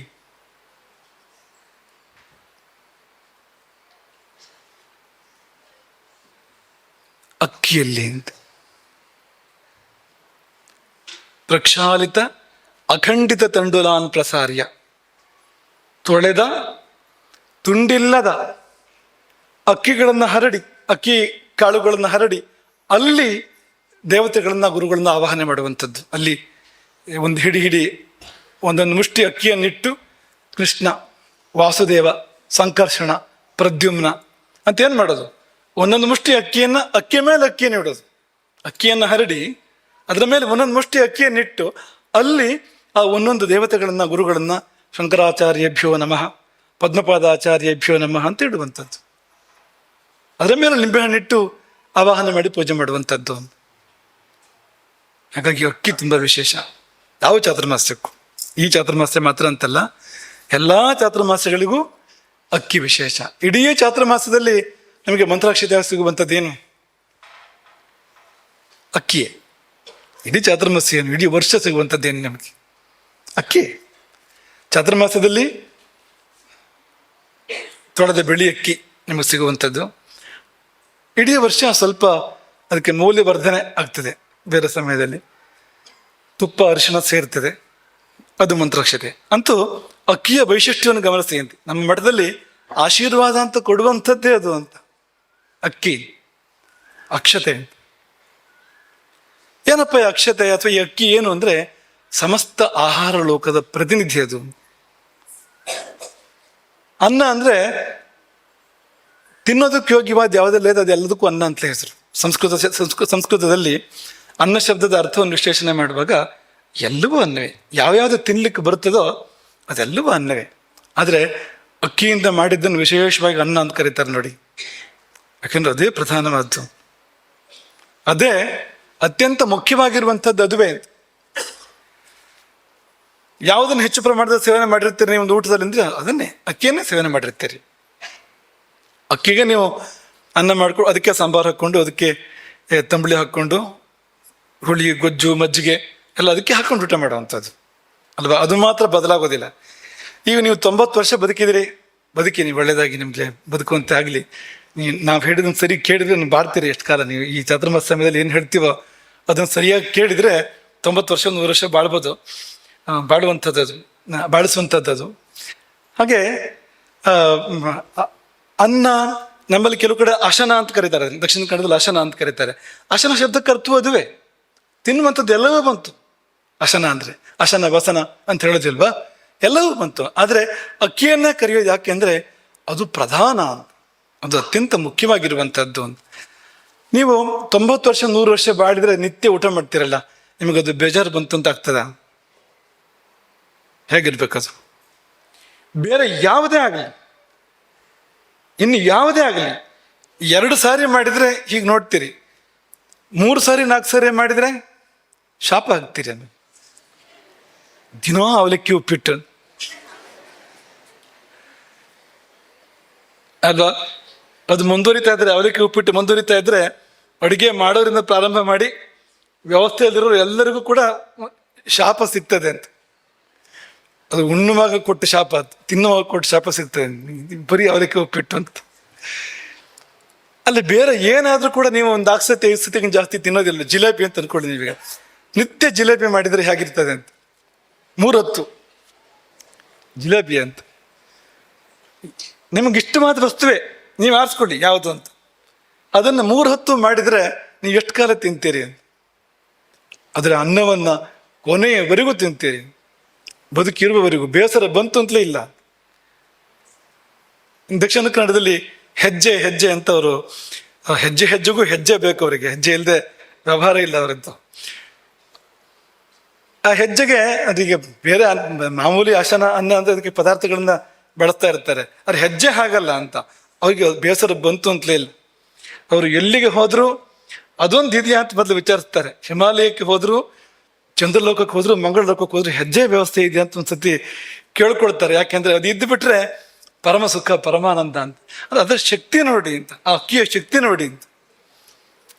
ಬೇಸರ ಬಂತು ಅಂತಲೇ ಇಲ್ಲ ಅಂತ. ಪರಮಾತ್ಮನ ಹಾಗೆ, ಪರಮಾತ್ಮನ ಎಷ್ಟು ಬಾರಿ ಅನುಭವಿಸಿದ್ರು ಕೂಡ ಸಾಕು ಅಂತ ಅನ್ಸೋದಿಲ್ವಂತೆ. ಅಮೃತವನ್ನ ಸವಿದ್ರೆ ಅಮೃತ ಸಾಕು ಅಂತ ಅನ್ಸೋದಿಲ್ವಂತೆ. ಹಾಗೆ ಇದು ಅಂತ. ಹಾಗೆ ಭಾರತದ ನಮ್ಮ ಊಟದಲ್ಲಿ ಸಿಂಹಪಾಲು ಅಕ್ಕಿಯದ್ದೇ. ಇಡೀ ಭಾರತದ ಊಟದ ಪದ್ಧತಿ ನೋಡಿದ್ರೆ ಇಡೀ ಭಾರತದಲ್ಲಿ ಕೂಡ ದೊಡ್ಡ ಪಾಲು ಅಕ್ಕಿಯದ್ದಿದೆ ಅಂತ. ದಕ್ಷಿಣ ಭಾರತ ಇಡೀ ಅಕ್ಕಿಯೇ. ಕರ್ನಾಟಕ, ತಮಿಳುನಾಡು, ಆಂಧ್ರ, ಕೇರಳ ಎಲ್ಲ ಅಕ್ಕಿಯೇ. ಇನ್ನು ಪೂರ್ವ ಭಾರತಕ್ಕೆ ಹೋದ್ರೆ ಅಲ್ಲೂ ಅಕ್ಕಿಯೇ. ಬಂಗಾಳಕ್ಕೆ ಹೋದ್ರೆ ಅಕ್ಕಿಯನ್ನು ತಿನ್ನುವಂಥದ್ದು. ಈಶಾನ್ಯ ಭಾರತಕ್ಕೆ ಹೋದ್ರೆ ಅಸ್ಸಾಂ, ಅಲ್ಲೂ ಅಕ್ಕಿಯೇ, ಅಲ್ಲೂ ಬೇರೆ ಇಲ್ಲ. ಇನ್ನು ಪಶ್ಚಿಮ ಭಾರತದಲ್ಲಿ ಕೂಡ ಈ ಮಹಾರಾಷ್ಟ್ರ, ಗೋವಾ ಪರಿಸರದಲ್ಲಿ ಈ ಸಮುದ್ರ ತೀರದ ಈ ಕರಾವಳಿ ಇದೆಯಲ್ಲ, ಕರಾವಳಿ ಪೂರ್ತಿ ಅಕ್ಕಿಗೊಂದು ಪ್ರಾಧಾನ್ಯ ಇದೆ. ಅಕ್ಕಿಯನ್ನು ಬಿಟ್ಟು ಯಾರು ಗೋಧಿಯನ್ನ, ಜೋಳವನ್ನು ತಿಂತಾರೋ ಅವರು ಕೂಡ ಜೊತೆಯಲ್ಲಿ ಅಕ್ಕಿಯನ್ನು ತಿಂತಾರೆ. ಪದ್ಧತಿ ಹೇಗಿದೆ ಅಂದ್ರೆ, ನೀವು ರಾಜಸ್ಥಾನಕ್ಕೆ ಹೋದ್ರೆ ಅವರು ಗೋಧಿ ತಿಂತಾರೆ ಅಂತ ಅನ್ಕೊಳ್ಳಿ ನೀವು. ಆದ್ರೆ ಅವ್ರು ಒಂದು ಸ್ವಲ್ಪ ಆದ್ರೂ ಅಕ್ಕಿ ಊಟ ಮಾಡ್ತಾರೆ ಅಂತ. ಚಾವಲ್ಕೆ ಬಿನಾ ನಹಿ ಚಲೇಗ, ಸ್ವಲ್ಪ ಆದ್ರೂ ಬೇಕೇ ಬೇಕು, ಇಷ್ಟಾದ್ರೂ ಅಕ್ಕಿ ಮಾಡಿಸ್ಕೊಳ್ಳೇಬೇಕು ಅಂತ. ಆದ್ರೆ ಗೋಧಿ ಯಾವಾಗಿಂದ ಬಂತೋ ಗೊತ್ತಿಲ್ಲ. ಅಲ್ಲಿ ತುಂಬಾ ಹಿಂದೆ ಹೋದ್ರೆ ಅಲ್ಲೂ ಅಕ್ಕಿ ಇತ್ತು. ವಾಲ್ಮೀಕಿ ರಾಮಾಯಣದಲ್ಲಿ ಅಯೋಧ್ಯೆ ವರ್ಣನೆ ಮಾಡ್ತಾರೆ ವಾಲ್ಮೀಕಿಗಳು. ತುಂಬಾ ರಾಮಾಯಣದ ಆರಂಭ ಅದು, ಅತ್ಯಂತ ಆರಂಭ ಅದು. ಅಯೋಧ್ಯೆ ವರ್ಣನೆ ಮಾಡ್ತಾರೆ ಬಾಲಕಾಂಡದಲ್ಲಿ. ಮಾಡುವಾಗ ಒಂದು ಶಬ್ದ ಬಳಸ್ತಾರೆ ಅವರಲ್ಲಿ, ಶಾಲಿತಂಡುಲ ಸಂಪೂರ್ಣ. ಅಲ್ಲಿ ಗೋಧಿ ಸುದ್ದಿ ಇಲ್ಲ, ಗೋಧೂಮ ಪೂರ್ಣಾಮ್ ಅಂತಿಲ್ಲ. ಯವ, ಭಾರತದ ಇನ್ನೊಂದು ಭಾಗದಲ್ಲಿ ಯವ ಒಂದು ಕಾಲದಲ್ಲಿ ಬಾರ್ಲಿ ತುಂಬ ಇತ್ತು ಅಂತ ನಾವು ಕೇಳ್ತೇವೆ. ಯವೋಸಿ ಧಾನ್ಯ ರಾಜೋಸಿ ಅಂತ. ಆದ್ರೆ ಈ ರಾಮಾಯಣ ನೋಡಿದ್ರೆ ಶಾಲಿತಂಡುಲ ಸಂಪೂರ್ಣ. ರಾಮನ ಕಾಲದಲ್ಲಿ ಅಲ್ಲೂ ಅಕ್ಕಿ ತುಂಬಿ ತುಳುಕ್ತಾ ಇತ್ತು ಅಯೋಧ್ಯೆಯಲ್ಲಿ ಅಂತ. ಯಾಕೆ ತುಂಬಿ ತುಳುಕ್ಬೇಕು? ಅದು ಅಲ್ಲಿ ಯಾರು ತಿಂದೇ ಇದ್ರೆ ಯಾಕೆ ತುಂಬಿ ತುಳುಕ್ಬೇಕು ಹೇಳಿದ್ರು? ಉತ್ತಮ ಗುಣಮಟ್ಟದ ಅಕ್ಕಿ ಶಾಲಿತಂಡುಲ, ಅದು ಅಲ್ಲಿ ತುಂಬಿ ತುಳುಕ್ತಾ ಇತ್ತು. ಈ ಭಾರತದಲ್ಲಿ ಅದು ವ್ಯಾಪಿಸಿತ್ತು. ಧರ್ಮಕರ್ಮ ತಗೊಂಡ್ರೆ ಅಕ್ಕಿಯೇ ಬೇಕು. ತಂಡುಲಂ ವೈಶ್ವದೇವತ್ಯಂ ಪಾಕೇನ ಅನ್ನಂ ಭವಿಷ್ಯತಿ. ಅಲ್ಲಿ ಗೋಧಿ ಇಲ್ಲ, ಮತ್ತೊಂದಿಲ್ಲ, ಇದೇ ಇರುವಂಥದ್ದು, ಅಕ್ಕಿಯೇ ಇರುವಂಥದ್ದು ಅಂತ. ಹಾಗಾಗಿ ಚಾಣಕ್ಯ ಏನ್ ಹೇಳ್ತಾರೆ ಅಂದ್ರೆ, ಒಂದ್ ಕಡೆಗೆ ಚಾಣಕ್ಯರ ಮಾತು ಇದು, ಅಕಾರಣಂ ವ್ಯಾಕರಣಂ. ವ್ಯಾಕರಣ ಸುಮ್ಮನೆ ಅಂತ, ವ್ಯಾಕರಣದಿಂದ ಏನು ಅಂತ. ತಂತ್ರಿ ಶಬ್ದೋ ಪ್ಯಕಾರಣಂ. ವೀಣ ನುಡಿಸಿದ್ರೆ ಏನು ಪ್ರಯೋಜನ ಇಲ್ಲ ಅಂತ. ಅಕಾರಣಂ ತ್ರಯೋ ವೇದಾಹ. 3 ವೇದಗಳು, ಏನು ಲಾಭ ಇಲ್ಲ ಅಂತ. ಯಾಕೆಂದ್ರೆ ತಂಡುಲಾಸ್ತತ್ರ ಕಾರಣಂ. ಅಕ್ಕಿ ಬೇಕು ಅಂತ, ಅನ್ನ ಬೇಕು ಅಂತ. ಹಿಡಿ ಅಕ್ಕಿ, ಹಿಡಿ ಅನ್ನ ಇದ್ರೆ ಇದೆಲ್ಲ ಅನ್ನೋದಕ್ಕೆ ಅದು ಇರುವಂಥದ್ದು. ತುತ್ತೆತ್ತಲಿಕ್ಕೆ ಏನು ಇಲ್ಲದೆ ಇದ್ರೆ ಎಲ್ಲಿಂದ ವೇದಗಳು, ಎಲ್ಲಿಂದ ವೀಣೆ, ಎಲ್ಲಿಂದ ವ್ಯಾಕರಣ? ಅದೆಲ್ಲ ಯಾವಾಗ ಅಂದ್ರೆ ತಂಡುಲ ಇದ್ರೆ ಅದೆಲ್ಲ ಎಂಬುದಾಗಿ ಚಾಣಕ್ಯನ ಒಂದು ಮಾತು. ಹೀಗೆಲ್ಲ ಇದೆ. ಹಾಗಾಗಿ ಅಂತಹ ಒಂದು ಪ್ರಾಶಸ್ತ್ಯ ಇರ್ತಕ್ಕಂಥ ಅಕ್ಕಿಯಲ್ಲಿ ಸಕಲ ದೇವತೆಗಳನ್ನ ಪೂಜೆ ಮಾಡಿ ನಾವು ಈ ಒಂದು ಕಾರ್ಯವನ್ನ ಚಾತುರ್ಮಾಸ್ಯವನ್ನು ಪ್ರಾರಂಭ ಮಾಡ್ತಾ ಇದ್ದೀವಿ. ಹಾಗಾಗಿ ಮೊಟ್ಟ ಮೊದಲೇ ಅನ್ನಪೂರ್ಣೇಶ್ವರಿಯಲ್ಲಿಯೇ ಈ ಎಲ್ಲ ದೇವತೆಗಳನ್ನ ಇಟ್ಟು ಪೂಜೆ ಮಾಡಿದಂತೆ ಆಯಿತು ಎಂಬುದಾಗಿ ನಾವು ಭಾವಿಸ್ತೇವೆ. ಅನ್ನಪೂರ್ಣೇಶ್ವರಿಯನ್ನ ಸ್ಮರಿಸ್ತೇವೆ. ಹೆಚ್ಚು ಲಭಿಸುವಂತ ಇಲ್ಲ. ಅದು ಇಷ್ಟನ್ನು ಹೇಳಬೇಕು, ಏನಂದ್ರೆ ಇಂದಿನ ಭಾರತದ ದುರಂತ ಏನು ಅಂದ್ರೆ, ನಮ್ಮೆಲ್ಲರ ದುರಂತ, ನಾವೆಲ್ಲ ಮಾಡ್ತಾ ಇರುವಂಥ ತಪ್ಪು ಅದೇನೆಂದ್ರೆ, ಮುಖ್ಯವಾಗಿದ್ದನ್ನ ಗೌಣವಾಗಿ ನೋಡುವಂಥದ್ದು, ಗೌಣವಾದದ್ದನ್ನ ಮುಖ್ಯವಾಗಿ ನೋಡುವಂಥದ್ದು. ಯಾವುದು ಅತ್ಯಂತ ಮುಖ್ಯವೋ ಅದನ್ನು ಉಪೇಕ್ಷಿಸುವಂಥದ್ದು, ಯಾವುದು ಆಮೇಲೆ ಗಮನಕ್ಕೆ ಬರಬೇಕು ಅಂಥ ಮುಖ್ಯ ಅಲ್ಲ ಅದನ್ನ ಸಿಂಹಾಸನದ ಮೇಲೆ ಕೂರಿಸುವಂಥದ್ದು ಅಲ್ವಾ. ಗೌಣ ಮುಖ್ಯಗಳು ಹಿಂದು ಮುಂದಾಗಿರುವ ಕಾಲ ಅಂತ ಇದು ಅಂತ. ಹಾಗಾಗಿ ದೇವರ ಕೋಣೆ ಅಡುಗೆ ಮನೆ ಕಟ್ಟ ಕೆಳಗೆ ಹೋಯ್ತು ಅಲ್ವಾ. ದೇವರ ಕೋಣೆ ಅಡುಗೆ ಮನೆ ಕಟ್ಟ ಕೆಳಗೆ ಹೋಯ್ತು. ಶೌಚಾಲಯ ಒಳಗೆ ಕೋಣೆಯಲ್ಲೇ ಬಂತು ಅಂತ. ಅಂದ್ರೆ ಕಾಲ ಹೇಗೆ ಸಾಗಿದೆ. ನಮ್ಮ ಚಿಕ್ಕ ವಯಸ್ಸಿನಲ್ಲಿ, ತುಂಬಾ ಹಿಂದೆ ಅಂತಲ್ಲ, ನಮ್ಮ ಚಿಕ್ಕ ವಯಸ್ಸಿನಲ್ಲಿಯೇ ಈ ಸ್ನಾನಗೃಹ, ಶೌಚಾಲಯ ಅಂತ ಇರ್ತಿರ್ಲಿಲ್ಲ ಆ ಕಾಲದಲ್ಲಿ, ಪ್ರಕೃತಿಯೇ ಶೌಚದ ಒಂದು ಅದು ತುಂಬಾ ಸರಿಯಾದ ವಿಷಯ. ಅದು ತುಂಬಾ ಸರಿಯಾದಂಥ ಕ್ರಮ ಅದು. ಯಾಕೆಂದ್ರೆ ಅದು ಗಾಂಧೀಜಿ ಒಂದು ಮಾತನಾಡ್ತಾರೆ, ಯಾವ ಆಟಂ ಬಾಂಬ್ಗಿಂತ ದೊಡ್ಡ ಅನಾಹುತ ಯಾವುದು ಅಂದ್ರೆ ಈ ಶೌಚಾಲಯಗಳು ಅಂತ, ಆಧುನಿಕ ಶೌಚಾಲಯಗಳು ಅಂತ ಗಾಂಧೀಜಿ ಒಂದು ಮಾತನ್ನ ಹೇಳ್ತಾರೆ. ತುಂಬಾ ಸರಿಯಾದ ಮಾತು ಅದು. ಅದರ ವಿಶ್ಲೇಷಣೆ ಮಾಡಲಿಕ್ಕೆ ಸಮಯ ಇಲ್ಲ ಈಗ. ಅದು ಹೋಗ್ಲಿ, ಶೌಚಾಲಯದ ವಿಷಯ ಬಿಟ್ಬಿಡಿ. ಸ್ನಾನಗೃಹ ಇದೆಯಲ್ಲ, ಈ ಸ್ನಾನಗೃಹವನ್ನ ಮನೆಯಿಂದ ದೂರ ಇಡ್ತಾ ಇದ್ರು ಅಂತ. ಅಲ್ಲಿಂದ ಸ್ನಾನ ಮಾಡ್ಕೊಂಡು ಬರ್ಬೇಕಾಗಿತ್ತು. ಮನೆ ಒಳಗೆ ಸ್ನಾನಗೃಹ ಇರ್ತಿರ್ಲಿಲ್ಲ ಎಲ್ಲಿ ಕೂಡ ಅಂತ. ಈ ಕಾಲ ಇದ್ಯಾವುದು, ಇದು ವಿದ್ಯಾರಣ್ಯರ ಕಾಲ ಅಲ್ಲ, ಶಂಕರಾಚಾರ್ಯರ ಕಾಲ ಅಲ್ಲ, ಇದು ಶ್ರೀರಾಮನ ಕಾಲ ಅಲ್ಲ, ನಮ್ಮದೇ ಚಿಕ್ಕ ವಯಸ್ಸಿನ ಕಾಲ ಅಂತ. ಹೀಗಿತ್ತು ಇದು. ಆ ಸ್ನಾನದ ಮನೆ ಜೊತೆಗೆ ಶೌಚಾಲಯವೂ ಬಂತು, ಆ ಶೌಚಾಲಯ ಹತ್ರ ಬಂತು. ಆಮೇಲೆ ಮನೆ ಒಳಗೆ ಒಂದು ಮೂಲೆಯಲ್ಲಿ ಪ್ರಾರಂಭ ಆಯ್ತದು. ಈಗ ಕೋಣೆಯ ಒಳಗೆ ಬೇಕು, ಅದು ಕೊಳಕಿನ ಜೊತೆಗೆ ಬದುಕಬೇಕು ನಾವು, ಪಕ್ಕದಲ್ಲೇ ಕೊಳಕಿರಬೇಕು. ಹೇಗಿದೆ ನೋಡಿ ಇಂಥ ಪರಿಸ್ಥಿತಿ ಅಂತ. ಆಗಿನ ಕಾಲ ಹೇಗಿತ್ತು ಅಂದ್ರೆ, ಗೃಹ ಪ್ರವೇಶ, ಗೋವು ಮನೆ ಒಳಗೆ ಹೊಕ್ಕು ಗೃಹ ಪ್ರವೇಶ, ಮನೆ ಮುಂದೆ ಗೋಶಾಲೆ ಇರ್ತಾ ಇತ್ತು, ಗೋಶಾಲೆ ದಾಟಿ ಮನೆ ಒಳಗೆ ಬರಬೇಕು. ಗೋವುಗಳು ಮನೆ ಒಳಗೆ ಸಂಚಾರ ಮಾಡ್ತಾ ಇದ್ವು ಸಹಜವಾಗಿ. ಅದು ಹಿಂದಿನ ಕಾಲ ಅದು. ಆದ್ರೆ ಈಗಿನ ಕಾಲ ಹೇಗಿದೆ ಅಂದ್ರೆ, ಗೋವುಗಳು ಮನೆ ಒಳಗಿಲ್ಲ. ಈ ನಗರಗಳಲ್ಲಿ ನಿಷೇಧ ಇದೆ ಗೋವನ್ನು ಸಾಕೋದಕ್ಕೆ, ಅಂದ್ರೆ ಊರೊಳಗೂ ಇಲ್ಲ ಅಂತ. ನಗರ ಪ್ರದೇಶಗಳಲ್ಲಿ ಕಾನೂನುಗಳಿದ್ದಾವೆ ಗೋವುಗಳನ್ನು ಸಾಕಬಾರದು ಅಂತ. ಊರಿನಲ್ಲೇ ಹೊರಗೆ ಹೋಯ್ತು ಅದು ಗೋವು ಅನ್ನುವಂಥದ್ದು. ನಾಯಿ ಒಳಗೆ ಬಂತು. ಎಲ್ಲಿವರೆಗೆ ಬಂತು ಅಂದ್ರೆ, ನಮ್ಮ ಮಲಗುವ ಕೋಣೆ ಹಾಸಿಗೆ ಮೇಲೆ ಅಂತ, ಅಲ್ಲಿವರೆಗೆ ಬಂತು ಅಂತ. ಪೂಜ್ಯ ಶಂಕರಾನಂದ ಜೋಯಿಸರು ಒಂದು ಉದಾಹರಣೆ ಹೇಳ್ತಾ ಇದ್ರು. ಅವರು ವಿದೇಶಕ್ಕೆಲ್ಲ ಹೋದಾಗ ಅಲ್ಲೊಬ್ಳಿಗೆ ನಿದ್ದೆ ಬದಿರೋ ಸಮಸ್ಯೆ, ಅವಳಿಗೆ ಇನ್ಸೋಮ್ನಿಯಾ ಅಂತ ಹೇಳ್ತಾರಲ್ವಾ, ನಿದ್ರಾರಾಹಿತ್ಯದ ಒಂದು ಕಾಯಿಲೆ ಇತ್ತಂತೆ ಆಕೆಗೆ. ಅದಕ್ಕೆ ಅವಳು ಏನು ಮಾಡಿದ್ರು ಗುಣ ಆಗಲಿಲ್ಲ, ಅದಕ್ಕೆ ಕಾಯಿಲೆ ಗುಣ ಆಗ್ತಿಲ್ಲ. ಒಬ್ಬಳೇ ವಾಸ ಮಾಡ್ತಾ ಇದ್ಲು ಮನೇಲಿ. ಅವರು ಅಧ್ಯಯನ ಮಾಡಿ ಆಮೇಲೆ ಒಂದು ಕಾರಣ ಹೇಳಿದ್ರು, ಈ ಕಾರಣಕ್ಕೋಸ್ಕರ ನಿದ್ದೆ ಹೋಗಿದೆ, ನೀವು ಅದನ್ನ ಸರಿಪಡಿಸ್ಕೊಂಡ್ರೆ ಸರಿಯಾಗ್ತದೆ ಅಂತ. ಕಾರಣ ಏನು ಅಂದ್ರೆ, ಆಕೆ ಒಂದು ನಾಯಿ ಸಾಕಿದ್ದಳು. ನಾಯಿ ಒಳಗೆ ಇರ್ತಾ ಇತ್ತು. ಎಲ್ಲಿ ಒಳಗೆ ಅಂದ್ರೆ, ಮಲ್ಗೋ ಕೋಣೆಯಲ್ಲಿ ಮಂಚದ ಪಕ್ಕದಲ್ಲಿ ಸಣ್ಣ ಮಂಚ ಅದಕೊಂಡು ಅದನ್ನ ಮುಟ್ತಾನೆ ನಿದ್ದೆ ಮಾಡೋದು ಅವಳು. ಅದ್ರ ಮೇಲೆ ಒಂದು ಕೈ ಇಟ್ಕೊಂಡೆ ನಿದ್ದೆ ಮಾಡೋದು ಅಂತ. ನಾಯಿಗೆ ನಿದ್ರೆ ಕಡಿಮೆ, ಒಂದು ಸೂಜಿ ಬಿದ್ದರೂ ಹೆಚ್ಚಾಗ್ತದೆ ನಾಯಿಗೆ ಅಂತ ನೋಡಿ. ತುಂಬಾ ನಿದ್ದೆ ಕಡಿಮೆ, ಯಾಕೆಂದ್ರೆ ವಾತ ಪ್ರಕೃತಿ ನಾಯಿಯದ್ದು. ಈ ವಾತ ಪ್ರಕೃತಿಯ ಸ್ವಭಾವ ಏನಂದ್ರೆ, ಆ ವಾತ ಪ್ರಕೃತಿಯವ್ರಿಗೆ ನಿದ್ರೆನೂ ಕಡಿಮೆ, ನಿದ್ದೆ ಅವಧಿನೂ ಕಡಿಮೆ, ನಿದ್ದೆಯ ಆಳನೂ ಕೂಡ ಕಡಿಮೆ. ನಿದ್ದೆಗೆ ವೈರಿ ಅದು. ರಜೋಗುಣ ಸ್ವಭಾವದ್ದು ನಾಯಿ ಅಂದ್ರೆ ಅದು. ರಜೋಗುಣ ನಿದ್ದೆಗೆ ದೂರ, ತಮೋಗುಣ ಬೇಕು ನಿದ್ದೆಗೆ ಅಂತ. ರಜೋಗುಣ ನಿದ್ದೆಗೆ ಹತ್ರ ಅಲ್ಲ ಅದೊಂದು. ಅದನ್ನು ಪಕ್ಕದಲ್ಲಿ ಇಟ್ಕೊಂಡಿದ್ರೆ ಪರಿಣಾಮ ಏನಂದ್ರೆ, ನಿದ್ದೆ ಹೋಯ್ತು ಅಂತ ಅದರಿಂದ ಅಂತ. ಹೀಗೆಲ್ಲ ಆಗ್ತದೆ ಅನ್ನೋದಕ್ಕೆ ಒಂದು ಉದಾಹರಣೆ ನಿಮಗೆ ನಾವು ಕೊಟ್ಟಿದ್ದು ಮಾತ್ರ ಅದು. ಹೀಗೆ ಗೌಣವಾಗಿದ್ದು ಮುಖ್ಯವಾಗಿದೆ, ಮುಖ್ಯವಾಗಿದ್ದು ಗೌಣವಾಗಿದೆ. ಯಾವುದು ಹಾಗಾಗಿದೆ ಅಂದ್ರೆ, ಅನ್ನ ಗೌಣವಾಗಿದೆ ಅಂತ, ಆಹಾರ ಗೌಣವಾಗಿದೆ ಅಂತ. ಊಟದ ಬಗ್ಗೆ ನಾವು ಎಷ್ಟು ಗಮನ ಕೊಡ್ತೇವೆ ಇವತ್ತು? ಗಮನ ಕೊಡ್ತೇವೆ ಊಟದ ಬಗ್ಗೆ? ನಾವು ಎಷ್ಟು ದೊಡ್ಡ ಮನುಷ್ಯರೋ ಅಷ್ಟು ಕಡಿಮೆ ಗಮನ ಕೊಡ್ತೇವೆ ನಾವು ಅಂತ.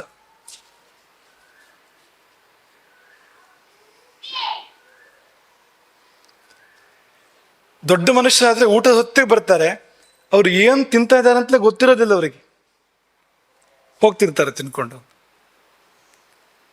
ನಾವು ಊಟ ಮಾಡುವಾಗ ನಾವು ನಿಂತ್ಕೊಂಡು ತಿಂತೇವೆ, ಓಡಾಡ್ತಾ ತಿಂತೇವೆ, ಏನೋ ಮಾತಾಡ್ತಾ ತಿಂತೇವೆ.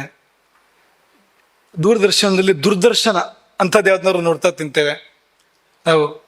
ಇದೆಲ್ಲ ಏನು? ಎದುರಿಗೆ ಅನ್ನಪೂರ್ಣೇಶ್ವರಿ ಇದ್ದಾಳೆ, ಸಮ್ಮುಖದಲ್ಲಿ ಅನ್ನಪೂರ್ಣೇಶ್ವರಿ ನಮ್ಮನ್ನು ಉದ್ಧಾರ ಮಾಡಲಿಕ್ಕೋಸ್ಕರವಾಗಿ ಬಂದು ಉಪಸ್ಥಿತರಾಗಿದ್ದಾಳೆ.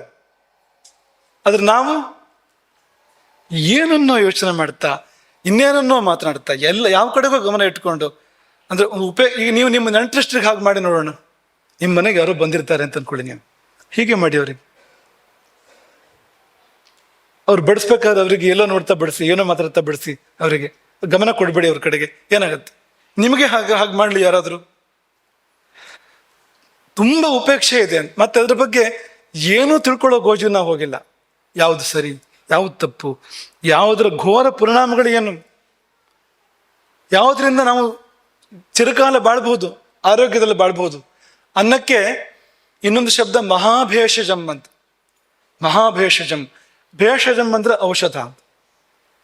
ಭೇಷಜಂ ಅಂದ್ರೆ ಔಷಧ, ಮಹಾಭೇಷಜಂ ಅಂದ್ರೆ ಮಹೌಷಧ ಅಂತ, ದೊಡ್ಡ ಔಷಧ ಅಂತ.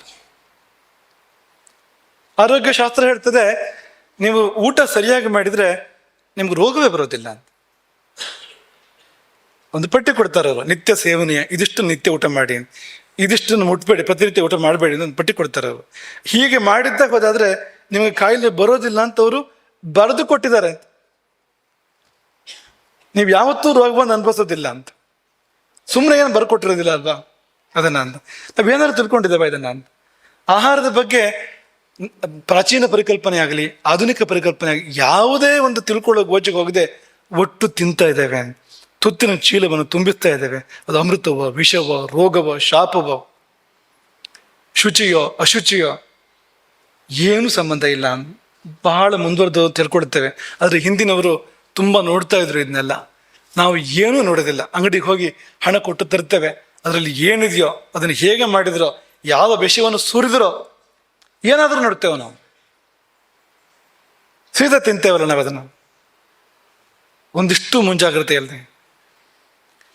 ಒಳಗೆ ಹೋಗ್ತಾ ಇದೆ ಅದು.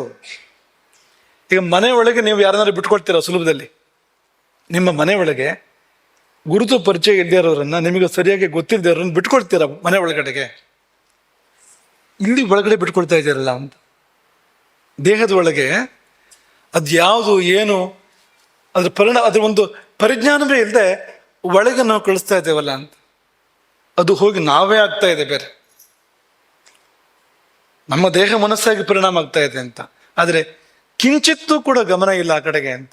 ತುಂಬ ಗಮನ. ನಮ್ಮ ಯಾವ ಇವತ್ತಿನ ವಿದ್ಯಾಭ್ಯಾಸ, ಪದವಿಗಳು, ವಿದ್ಯಾಲಯಗಳು, ಮಹಾವಿದ್ಯಾಲಯಗಳು ಯಾವುದೊಂದು ಕೂಡ ಈ ಊಟದ ಬಗ್ಗೆ ಸರಿಯಾದ ಪರಿಕಲ್ಪನೆ ಕೊಡ್ತಾ ಇಲ್ಲ, ಸರಿಯಾದ ಚಿತ್ರಣ ಕೊಡ್ತಾ ಇಲ್ಲ. ನಡೀತಾ ಇರ್ತಕ್ಕಂಥ ದಾರುಣವನ್ನ ಯಾವುದೂ ಹೇಳ್ತಾ ಇಲ್ಲ ಅಂತ.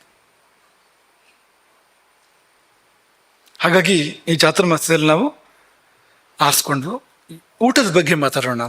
2 ತಿಂಗಳು ಕೂಡ ನೀವು ಕೇಳಲೇಬೇಕು ಅಂತ ನಮ್ದು ಒತ್ತಾಯ. ಅದಕ್ಕೋಸ್ಕರ ಅಂದರೆ ಬೇಕು ಇದು ಜೀವನಕ್ಕೆ ಅಂತ. ನಿಮ್ಮ ದೃಷ್ಟಿ ಬದಲಾಗಬೇಕು, ಊಟದ ಬಗ್ಗೆ ನಿಮ್ಮ ದೃಷ್ಟಿ ಬದಲಾಗಬೇಕು ಅನ್ನೋದು ಊಟದ ಹೊತ್ತಲೇ ಅದನ್ನು ಮಾತಾಡ್ತಕ್ಕಂಥ ಸಂದರ್ಭ ಬಂತು. ಇವತ್ತು ನಿಮ್ಮನ್ನು ಊಟ ಮಾಡಿದ ಕೂರಿಸಿ ಏನೋ ಒಂದು ಸಣ್ಣ ಶಿಕ್ಷೆ ಥರ ಇದೆ ಇವತ್ತು ನೋಡಿದಿರೋದು ಅಂತ.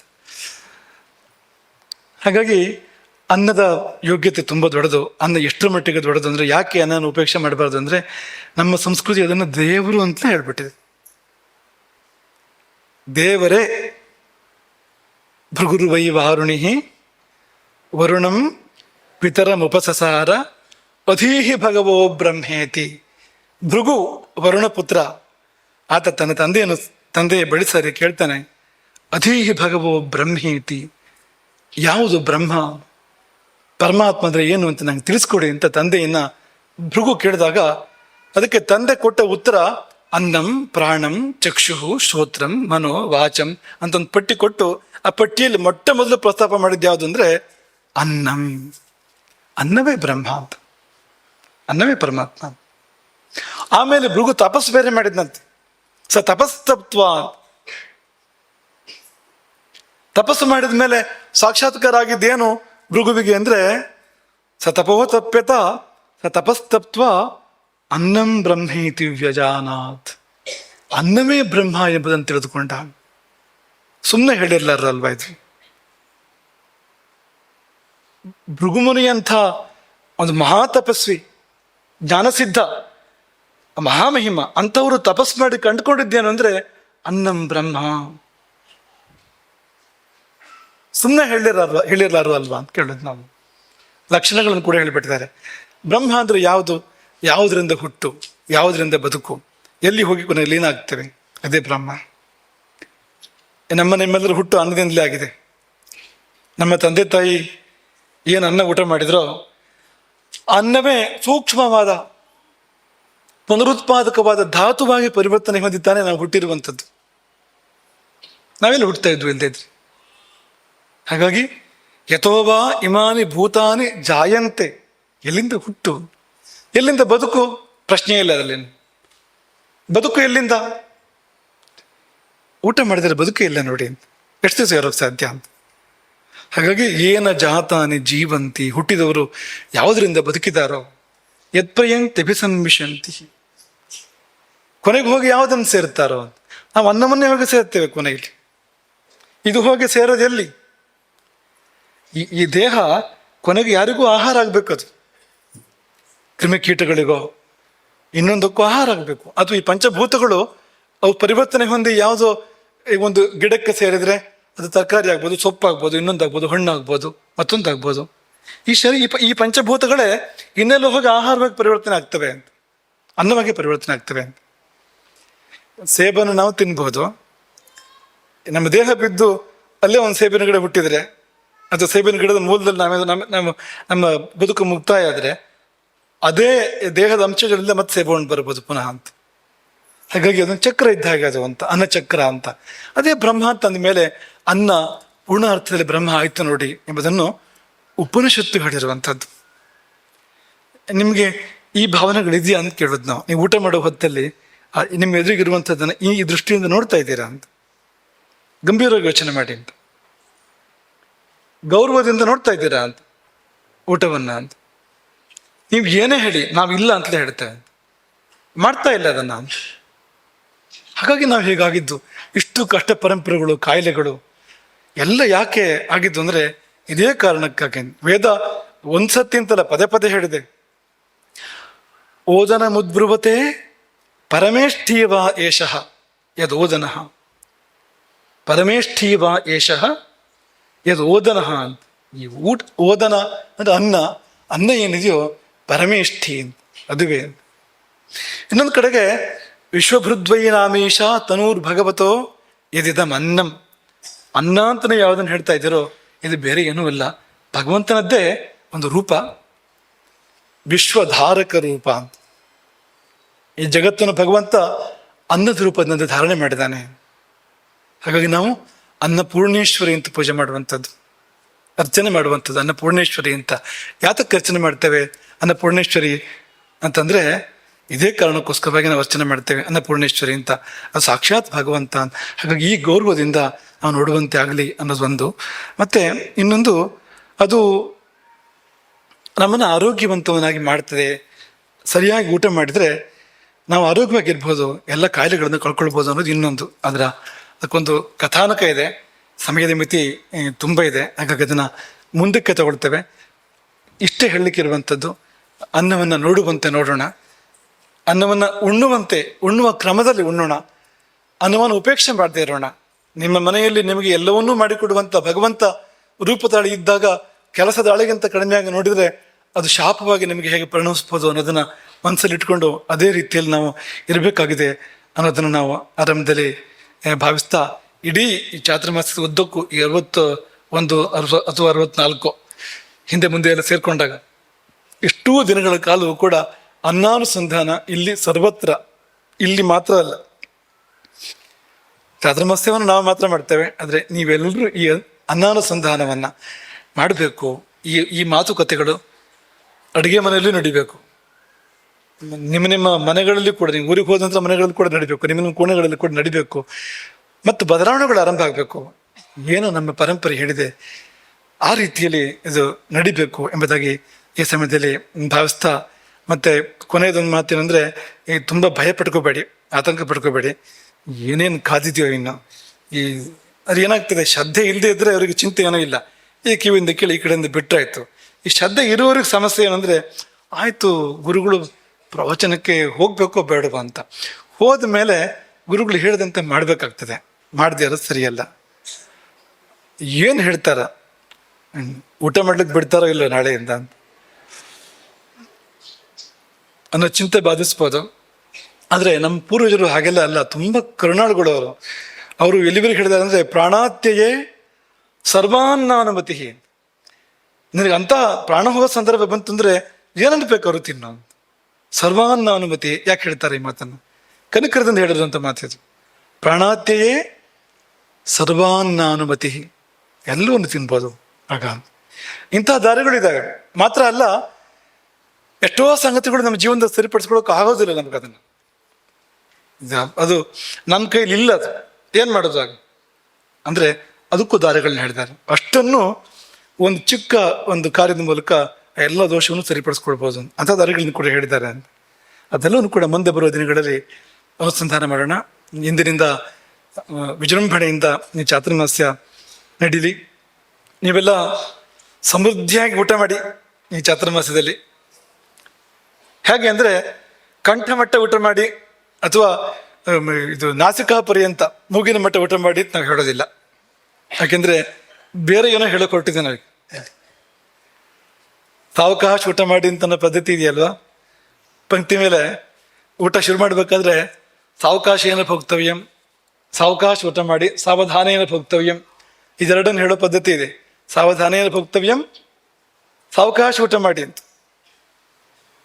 ಅದಕ್ಕೆ ಕೆಲವರು ಈ ಸಾವಕಾಶ ಊಟ ಮಾಡಿ, ಸಾವಧಾನ ಊಟ ಮಾಡಿ ಅಂತ ಹೇಳಿದ್ದಕ್ಕೆ ಆ ಒಂದೊಂದು ತುತ್ತನ್ನು 36 ಸತಿ ಜಗದು, ಅಥವಾ 42 ಸತಿ ಜಗದು ಜಗದು ಜಗದು ಜಗದು ಜಗದು ಅದು ಅನ್ನ ತಂಗಳಾಗಬೇಕು. ಬೆಳೆಸಿದ ಬಿಸಿ ಅನ್ನ ತಂಗಳಾಗುವವರೆಗೂ. ಈ ಕೆಲವು ಜನ ಶಾಲೆಯಲ್ಲಿ ತುಂಬ ಎಷ್ಟು ಶ್ರದ್ಧೆ ಅವರಿಗೆ ತರಗತಿಗಳಲ್ಲಿ ಅಂದರೆ, ಅವರು ಅದೇ ತರಗತಿಯಲ್ಲಿ ಒಂದು 10 ವರ್ಷ ಇರ್ತಾರೆ. ಎಷ್ಟೋ ಜನ ಹೊಸಬರು ಬರ್ತಿರ್ತಾರೆ ಹೋಗ್ತಿರ್ತಾರೆ. ಇವರು ಮಾತ್ರ ಅಲ್ಲೇ ಇರ್ತಾರೆ ಅಂತ. ಶಾಶ್ವತ ಪ್ರತಿಷ್ಠಾಪನೆ, ಆತ್ಮಲಿಂಗ ಇದ್ದಾಗೆ ಅಂತ ಆ ತರಗತಿಯಲ್ಲಿ. ಹಾಗೆ ಇವರು ಊಟ ಕೂತಾ ಇರ್ತಾರೆ, ಪಂಕ್ತಿಗಳು ಆಗ್ತಾ ಇದೆ ಅಂತ. ಆ ತರಹ ಅಲ್ಲ, ಅರ್ಥ ಹಾಗಲ್ಲ. ಅದಕ್ಕೆ ಹಾಗೆಲ್ಲ ಊಟ ಮಾಡಿದ್ರೆ ದೋಷ. ಯಾಕೆಂದ್ರೆ ಉಷ್ಣಮಶ್ನೀಯ ಬಿಸಿ ಊಟ ಮಾಡುವಂಥ ಶಾಸ್ತ್ರ ಹೇಳ್ತಾ ಇರುವಂಥದ್ದು. ತಣಿಬಾರ್ದು ಅದು. ಊಟವನ್ನು ತುಂಬ ಎಳೆದು ಊಟ ಮಾಡಬಾರ್ದು, ತುಂಬ ಗಡಿಬಿಡಿ ಮಾಡಬಾರ್ದು. ಅದನ್ನ ಮುಂದಕ್ಕೆ ಸಂದರ್ಭ ಬಂದಾಗ ಯೋಚನೆ ಮಾಡೋಣ. ಹಾಗಾದ್ರೆ ಮತ್ತೆ ಸಾವಕಾಶ ಊಟ ಮಾಡಿದ್ದು ಏನು ಅಂದರೆ, ಅವಕಾಶ ಅಂದರೆ ಜಾಗ, ಹೊಟ್ಟೆ ಒಳಗೆ ಜಾಗ ಇಟ್ಟು ಊಟ ಮಾಡಿ. ಹೇಳೋಕೆ ಕಷ್ಟ ಆಗೋ ಥರ ಮಾಡ್ಕೊಳ್ಬೇಡಿ. ಹೊಟ್ಟೆ ಒಳಗೆ ಅವಕಾಶ ಅಂದರೆ ಜಾಗ ಇಟ್ಟು ಊಟ ಮಾಡಿ. ನಿಯಮ ಆಗಿದೆ, ಅರ್ಧ ಘನಾಹಾರ, 1/4 ಭಾಗ ದ್ರವಾಹಾರ, 1/4 ಭಾಗ ಬಿಡಬೇಕು ಅಂತ. ಅಥವಾ 3 ಭಾಗ ಮಾಡ್ತಾರೆ, 3ರಲ್ಲಿ 1 ಭಾಗ ಬಿಡಬೇಕು ಅನ್ನೋ ಇನ್ನೊಂದು ಅಭಿಪ್ರಾಯ ಕೂಡ ಇದೆ. ಹಾಗಾಗಿ ಆ ರೀತಿ ಪ್ರಾಣ ಸಂಚಾರಕ್ಕೆ ಜಾಗ ಬೇಕು ಅಲ್ಲಿ, ಅಥವಾ ವಾತಪಿತ್ತ ಕಫಗಳು ಸಂಚಾರ ಮಾಡೋದಕ್ಕೆ ಜಾಗ ಬೇಕು, ಜಾಗ ಬಿಡಿ ಅಂತ ಹೇಳಿದರೆ ಇವ್ನು ಮೆಲ್ಲ ಮತ್ತೆ ಹಸಿವು ಆಗ್ಬೇಕು, ಮತ್ತೆ ಊಟ ಮಾಡಬೇಕು ಅನ್ನೋ ಥರ ಊಟ ಮಾಡಿದರೆ ಉಪಯೋಗವೂ ಇಲ್ಲ. ಹಾಗೆ ಸಾವಧಾನೇನ ಭೋಕ್ತವ್ಯಂ ಅಂತಂದರೆ, ಈ ಅವಧಾನ ಅಂದರೆ ಬೇರೆ ಕಡೆ ಗಮನ ಹೋಗಬಾರದು ಅಂತ. ಅವಧಾನಿಗಳು ಅಂತ ಹೇಳ್ತಾರಲ್ಲ, ಶತಾವಧಾನಿಗಳು, ಅವಧಾನ ಅಂದ್ರೆ ಏನು? ವಿಷಯಾಂತರ ವ್ಯಾವೃತ್ತಿ ಅಂತ. ಬೇರೆ ಎಲ್ಲೂ ಗಮನ ಹೋಗದೆ ಒಂದೇ ಕಡೆ ಗಮನ ನಿಂತರೆ ಅದಕ್ಕೆ ಸಾವಧಾನ ಅಂತ ಹೆಸರು. ಊಟ ಮಾಡುವಾಗ ಬೇರೆ ಯಾವ ಕಡೆಗೂ ಗಮನ ಹೋಗದೆ ಇರಲಿ. ಅನ್ನಪೂರ್ಣೇಶ್ವರಿ, ಅನ್ನ ಬ್ರಹ್ಮ, ಅದನ್ನು ಬಿಟ್ಟು ಈ ಕರ್ಣ ಪಿಶಾಚಿಯನ್ನು ಈ ಕಡೆ ನೋಡ್ತಾ ಊಟ ಮಾಡಿದ್ರೆ ಎಲ್ಲಿ ಆ ಪಿಶಾಚಿಗೆ ಹೋಗ್ತದೆ ಅಂತ, ನಮಗೆ ಹೋಗಿದ್ದಲ್ಲ ಅದು ಅಂತ, ಹಾಗಾಗ್ಬೋದು ಅಂತ. ಅಂಥದ್ರಲ್ಲಿ ನಡೀತಾ ಇರ್ತದಲ್ಲ, ತುಂಬ ಜನ ಮಾಡ್ತಾರೆ ಅದನ್ನು, ಪಕ್ಕದಲ್ಲಿ ಇಟ್ಕೊಂಡಿರ್ತಾರೆ, ನೋಡ್ತಾ ಇರ್ತಾರೆ, ನೋಡ್ತಾ ಊಟ ಮಾಡ್ತಾರೆ, ಇದೆಲ್ಲ ನಡೀತದಲ್ವಾ ಅಂತ. ಹಾಗೆಲ್ಲ ಮಾಡಬೇಡಿ. ಮತ್ತು ಅದು ಬೇರೆ ಬೇಡದರ ಮಾತಾಡ್ತಾ ಊಟ ಮಾಡಬೇಡಿ. ಅನ್ನದ ಕಡೆಗೆ ಗಮನ ಇರಬೇಕು ಅಂತ, ಏಕಾಗ್ರನಾಗಿ ಅನ್ನದ ಮೇಲೆ ಗಮನ ಇಟ್ಟು ಊಟ ಮಾಡಬೇಕು ಅಂತ ಹೇಳಿದರೆ ನಾವೇನು ಮಾಡ್ತಾ ಇದ್ದೇವೆ ಇವತ್ತು? ಬೇರೆ ಏನೋ ಮಾಡ್ತಾ ಇದ್ದೇವೆ. ಹಾಗಾಗಿ ನೀವೆಲ್ಲ ಸಮೃದ್ಧಿಯಾಗಿ ಊಟ ಮಾಡಿ, ಅದರ ಸಾವಕಾಶ ಊಟ ಮಾಡಿ. ಮತ್ತೆ ತಪ್ಪು ತಿಳ್ಕೊಳ್ಬೇಡ, ಅವಕಾಶ ಇರುವಂತೆ, ಹೊಟ್ಟೆ ಒಳಗೆ ಅವಕಾಶ ಇರುವಂತೆ ಊಟ ಮಾಡಿ, ಸಾವಧಾನ ಊಟ ಮಾಡಿ, ಸಾವಕಾಶ ಊಟ ಮಾಡಿ, ಊಟ ಮಾಡಬೇಕಾದ್ದನ್ನು ಊಟ ಮಾಡಿ, ಮಾಡುವಷ್ಟು ಮಾಡಿ, ಮಾಡಬೇಕಾದ್ದನ್ನು ಮಾಡಿ. ಅದೇ ಬದುಕನ್ನು ಗೆಲ್ಲುವಂಥ ಒಂದು ದಾರಿ ಎಂಬುದಾಗಿ ಕೊಟ್ಟ ಕೊನೆಯಲ್ಲಿ ಹೇಳ್ತಾ ನಿಮ್ಗೆಲ್ಲರಿಗೂ ಆಶೀರ್ವಾದ ಮಾಡ್ತೇವೆ. ಅನ್ನಪೂರ್ಣೇಶ್ವರಿ ನಿಮ್ಮನ್ನ ಹರಸಲಿ, ನಿಮ್ಮ ಬದುಕಿನಲ್ಲಿ ಒಂದು ತಿರುವು ಬರಲಿ. ಆ ತಿರುವು ಎಂಥದ್ದು ಅಂದರೆ, ಇದು ಒಂದರಿಂದಲೇ, ಕೇವಲ ಊಟ ಒಂದರಿಂದಲೇ ಜೀವನವೇ ಬದಲಾಗಬೇಕು. ಆಗ್ತದೆ, ಅದನ್ನು ಜೀವನವೇ ಇಡೀ ಬದಲಾಗೋಕೆ ಸಾಧ್ಯ ಇದೆ, ಸಂಪೂರ್ಣ ಬದಲಾಗೋಕೆ ಸಾಧ್ಯ ಇದೆ ಬರೀ ಊಟ ಮಾತ್ರದಿಂದ. ಊಟಕ್ಕೆ ಸಂಬಂಧಪಟ್ಟಂತೆ ಹೇಳಿದ ನಿಯಮಗಳನ್ನ ಮಾತ್ರ ಪಾಲನೆ ಮಾಡಿದಷ್ಟರಿಂದಲೇ ಜೀವನ ಬದಲಾಗೋಕೆ ಸಾಧ್ಯ ಇದೆ, ಪೂರ್ತಿ ಜೀವನ ಬದಲಾಗೋಕೆ ಸಾಧ್ಯ ಇದೆ. ನೀರೋಗಿ ದೃಢಕಾಯನಾಗಿ ಬಹುಕಾಲ ಬಾಳೋದಕ್ಕೆ ಕೂಡ ಸಾಧ್ಯ ಇದೆ. ಹಾಗಾಗಿ ಅಂಥ ಆಶೀರ್ವಾದವನ್ನು ಅನ್ನಪೂರ್ಣೇಶ್ವರಿ ಎಲ್ರಿಗೂ ಮಾಡಲಿ. ಹಾಗೆ ನಮ್ಮಲ್ಲಿ ಕೂಡ ಆಕೆ ಆವಾಹನೆಯಾಗಿ ಮಾತಾಡಲಿ, ಅವಳೇ ನಿಮ್ಮಲ್ಲಿ ಆವಾಹನೆಯಾಗಿ ಕೇಳಲಿ. ಎರಡೂ ಕಡೆಗೆ ಅವಳೇ ಇದ್ದು ಈ ಒಂದು ಸಂವಾದವನ್ನು ನಡೆಸಿಕೊಡ್ಲಿ ಎಂಬುದಾಗಿ ನಾವು ಕೊಟ್ಟ ಕೊನೆಯಲ್ಲಿ ಹಾರೈಸಿ ಎಲ್ಲರನ್ನೂ ಪ್ರೀತಿಯಿಂದ ಆಶೀರ್ವದಿಸ್ತೇವೆ, ಆಶೀರ್ವಾದ ಮಾಡ್ತೇವೆ. ಎಲ್ರಿಗೂ ಒಳ್ಳೆಯದಾಗಲಿ ಎಂಬುದಾಗಿ ಅರ್ಪಣೆ ಆಗ್ತದೆ. ಹರೇ ರಾಮ. ಗೋಕರ್ಣ ಮಂಡಲಾಧೀಶ್ವರ ಶ್ರೀಮತಿ ಗದುರು ಶಂಕರಾಚಾರ್ಯ ಶ್ರೀಮದ್ ರಾಘವೇಶ್ವರ ಭಾರತೀ ಸ್ವಾಮಿ ಮಹಾರಾಜ್ ಕಿ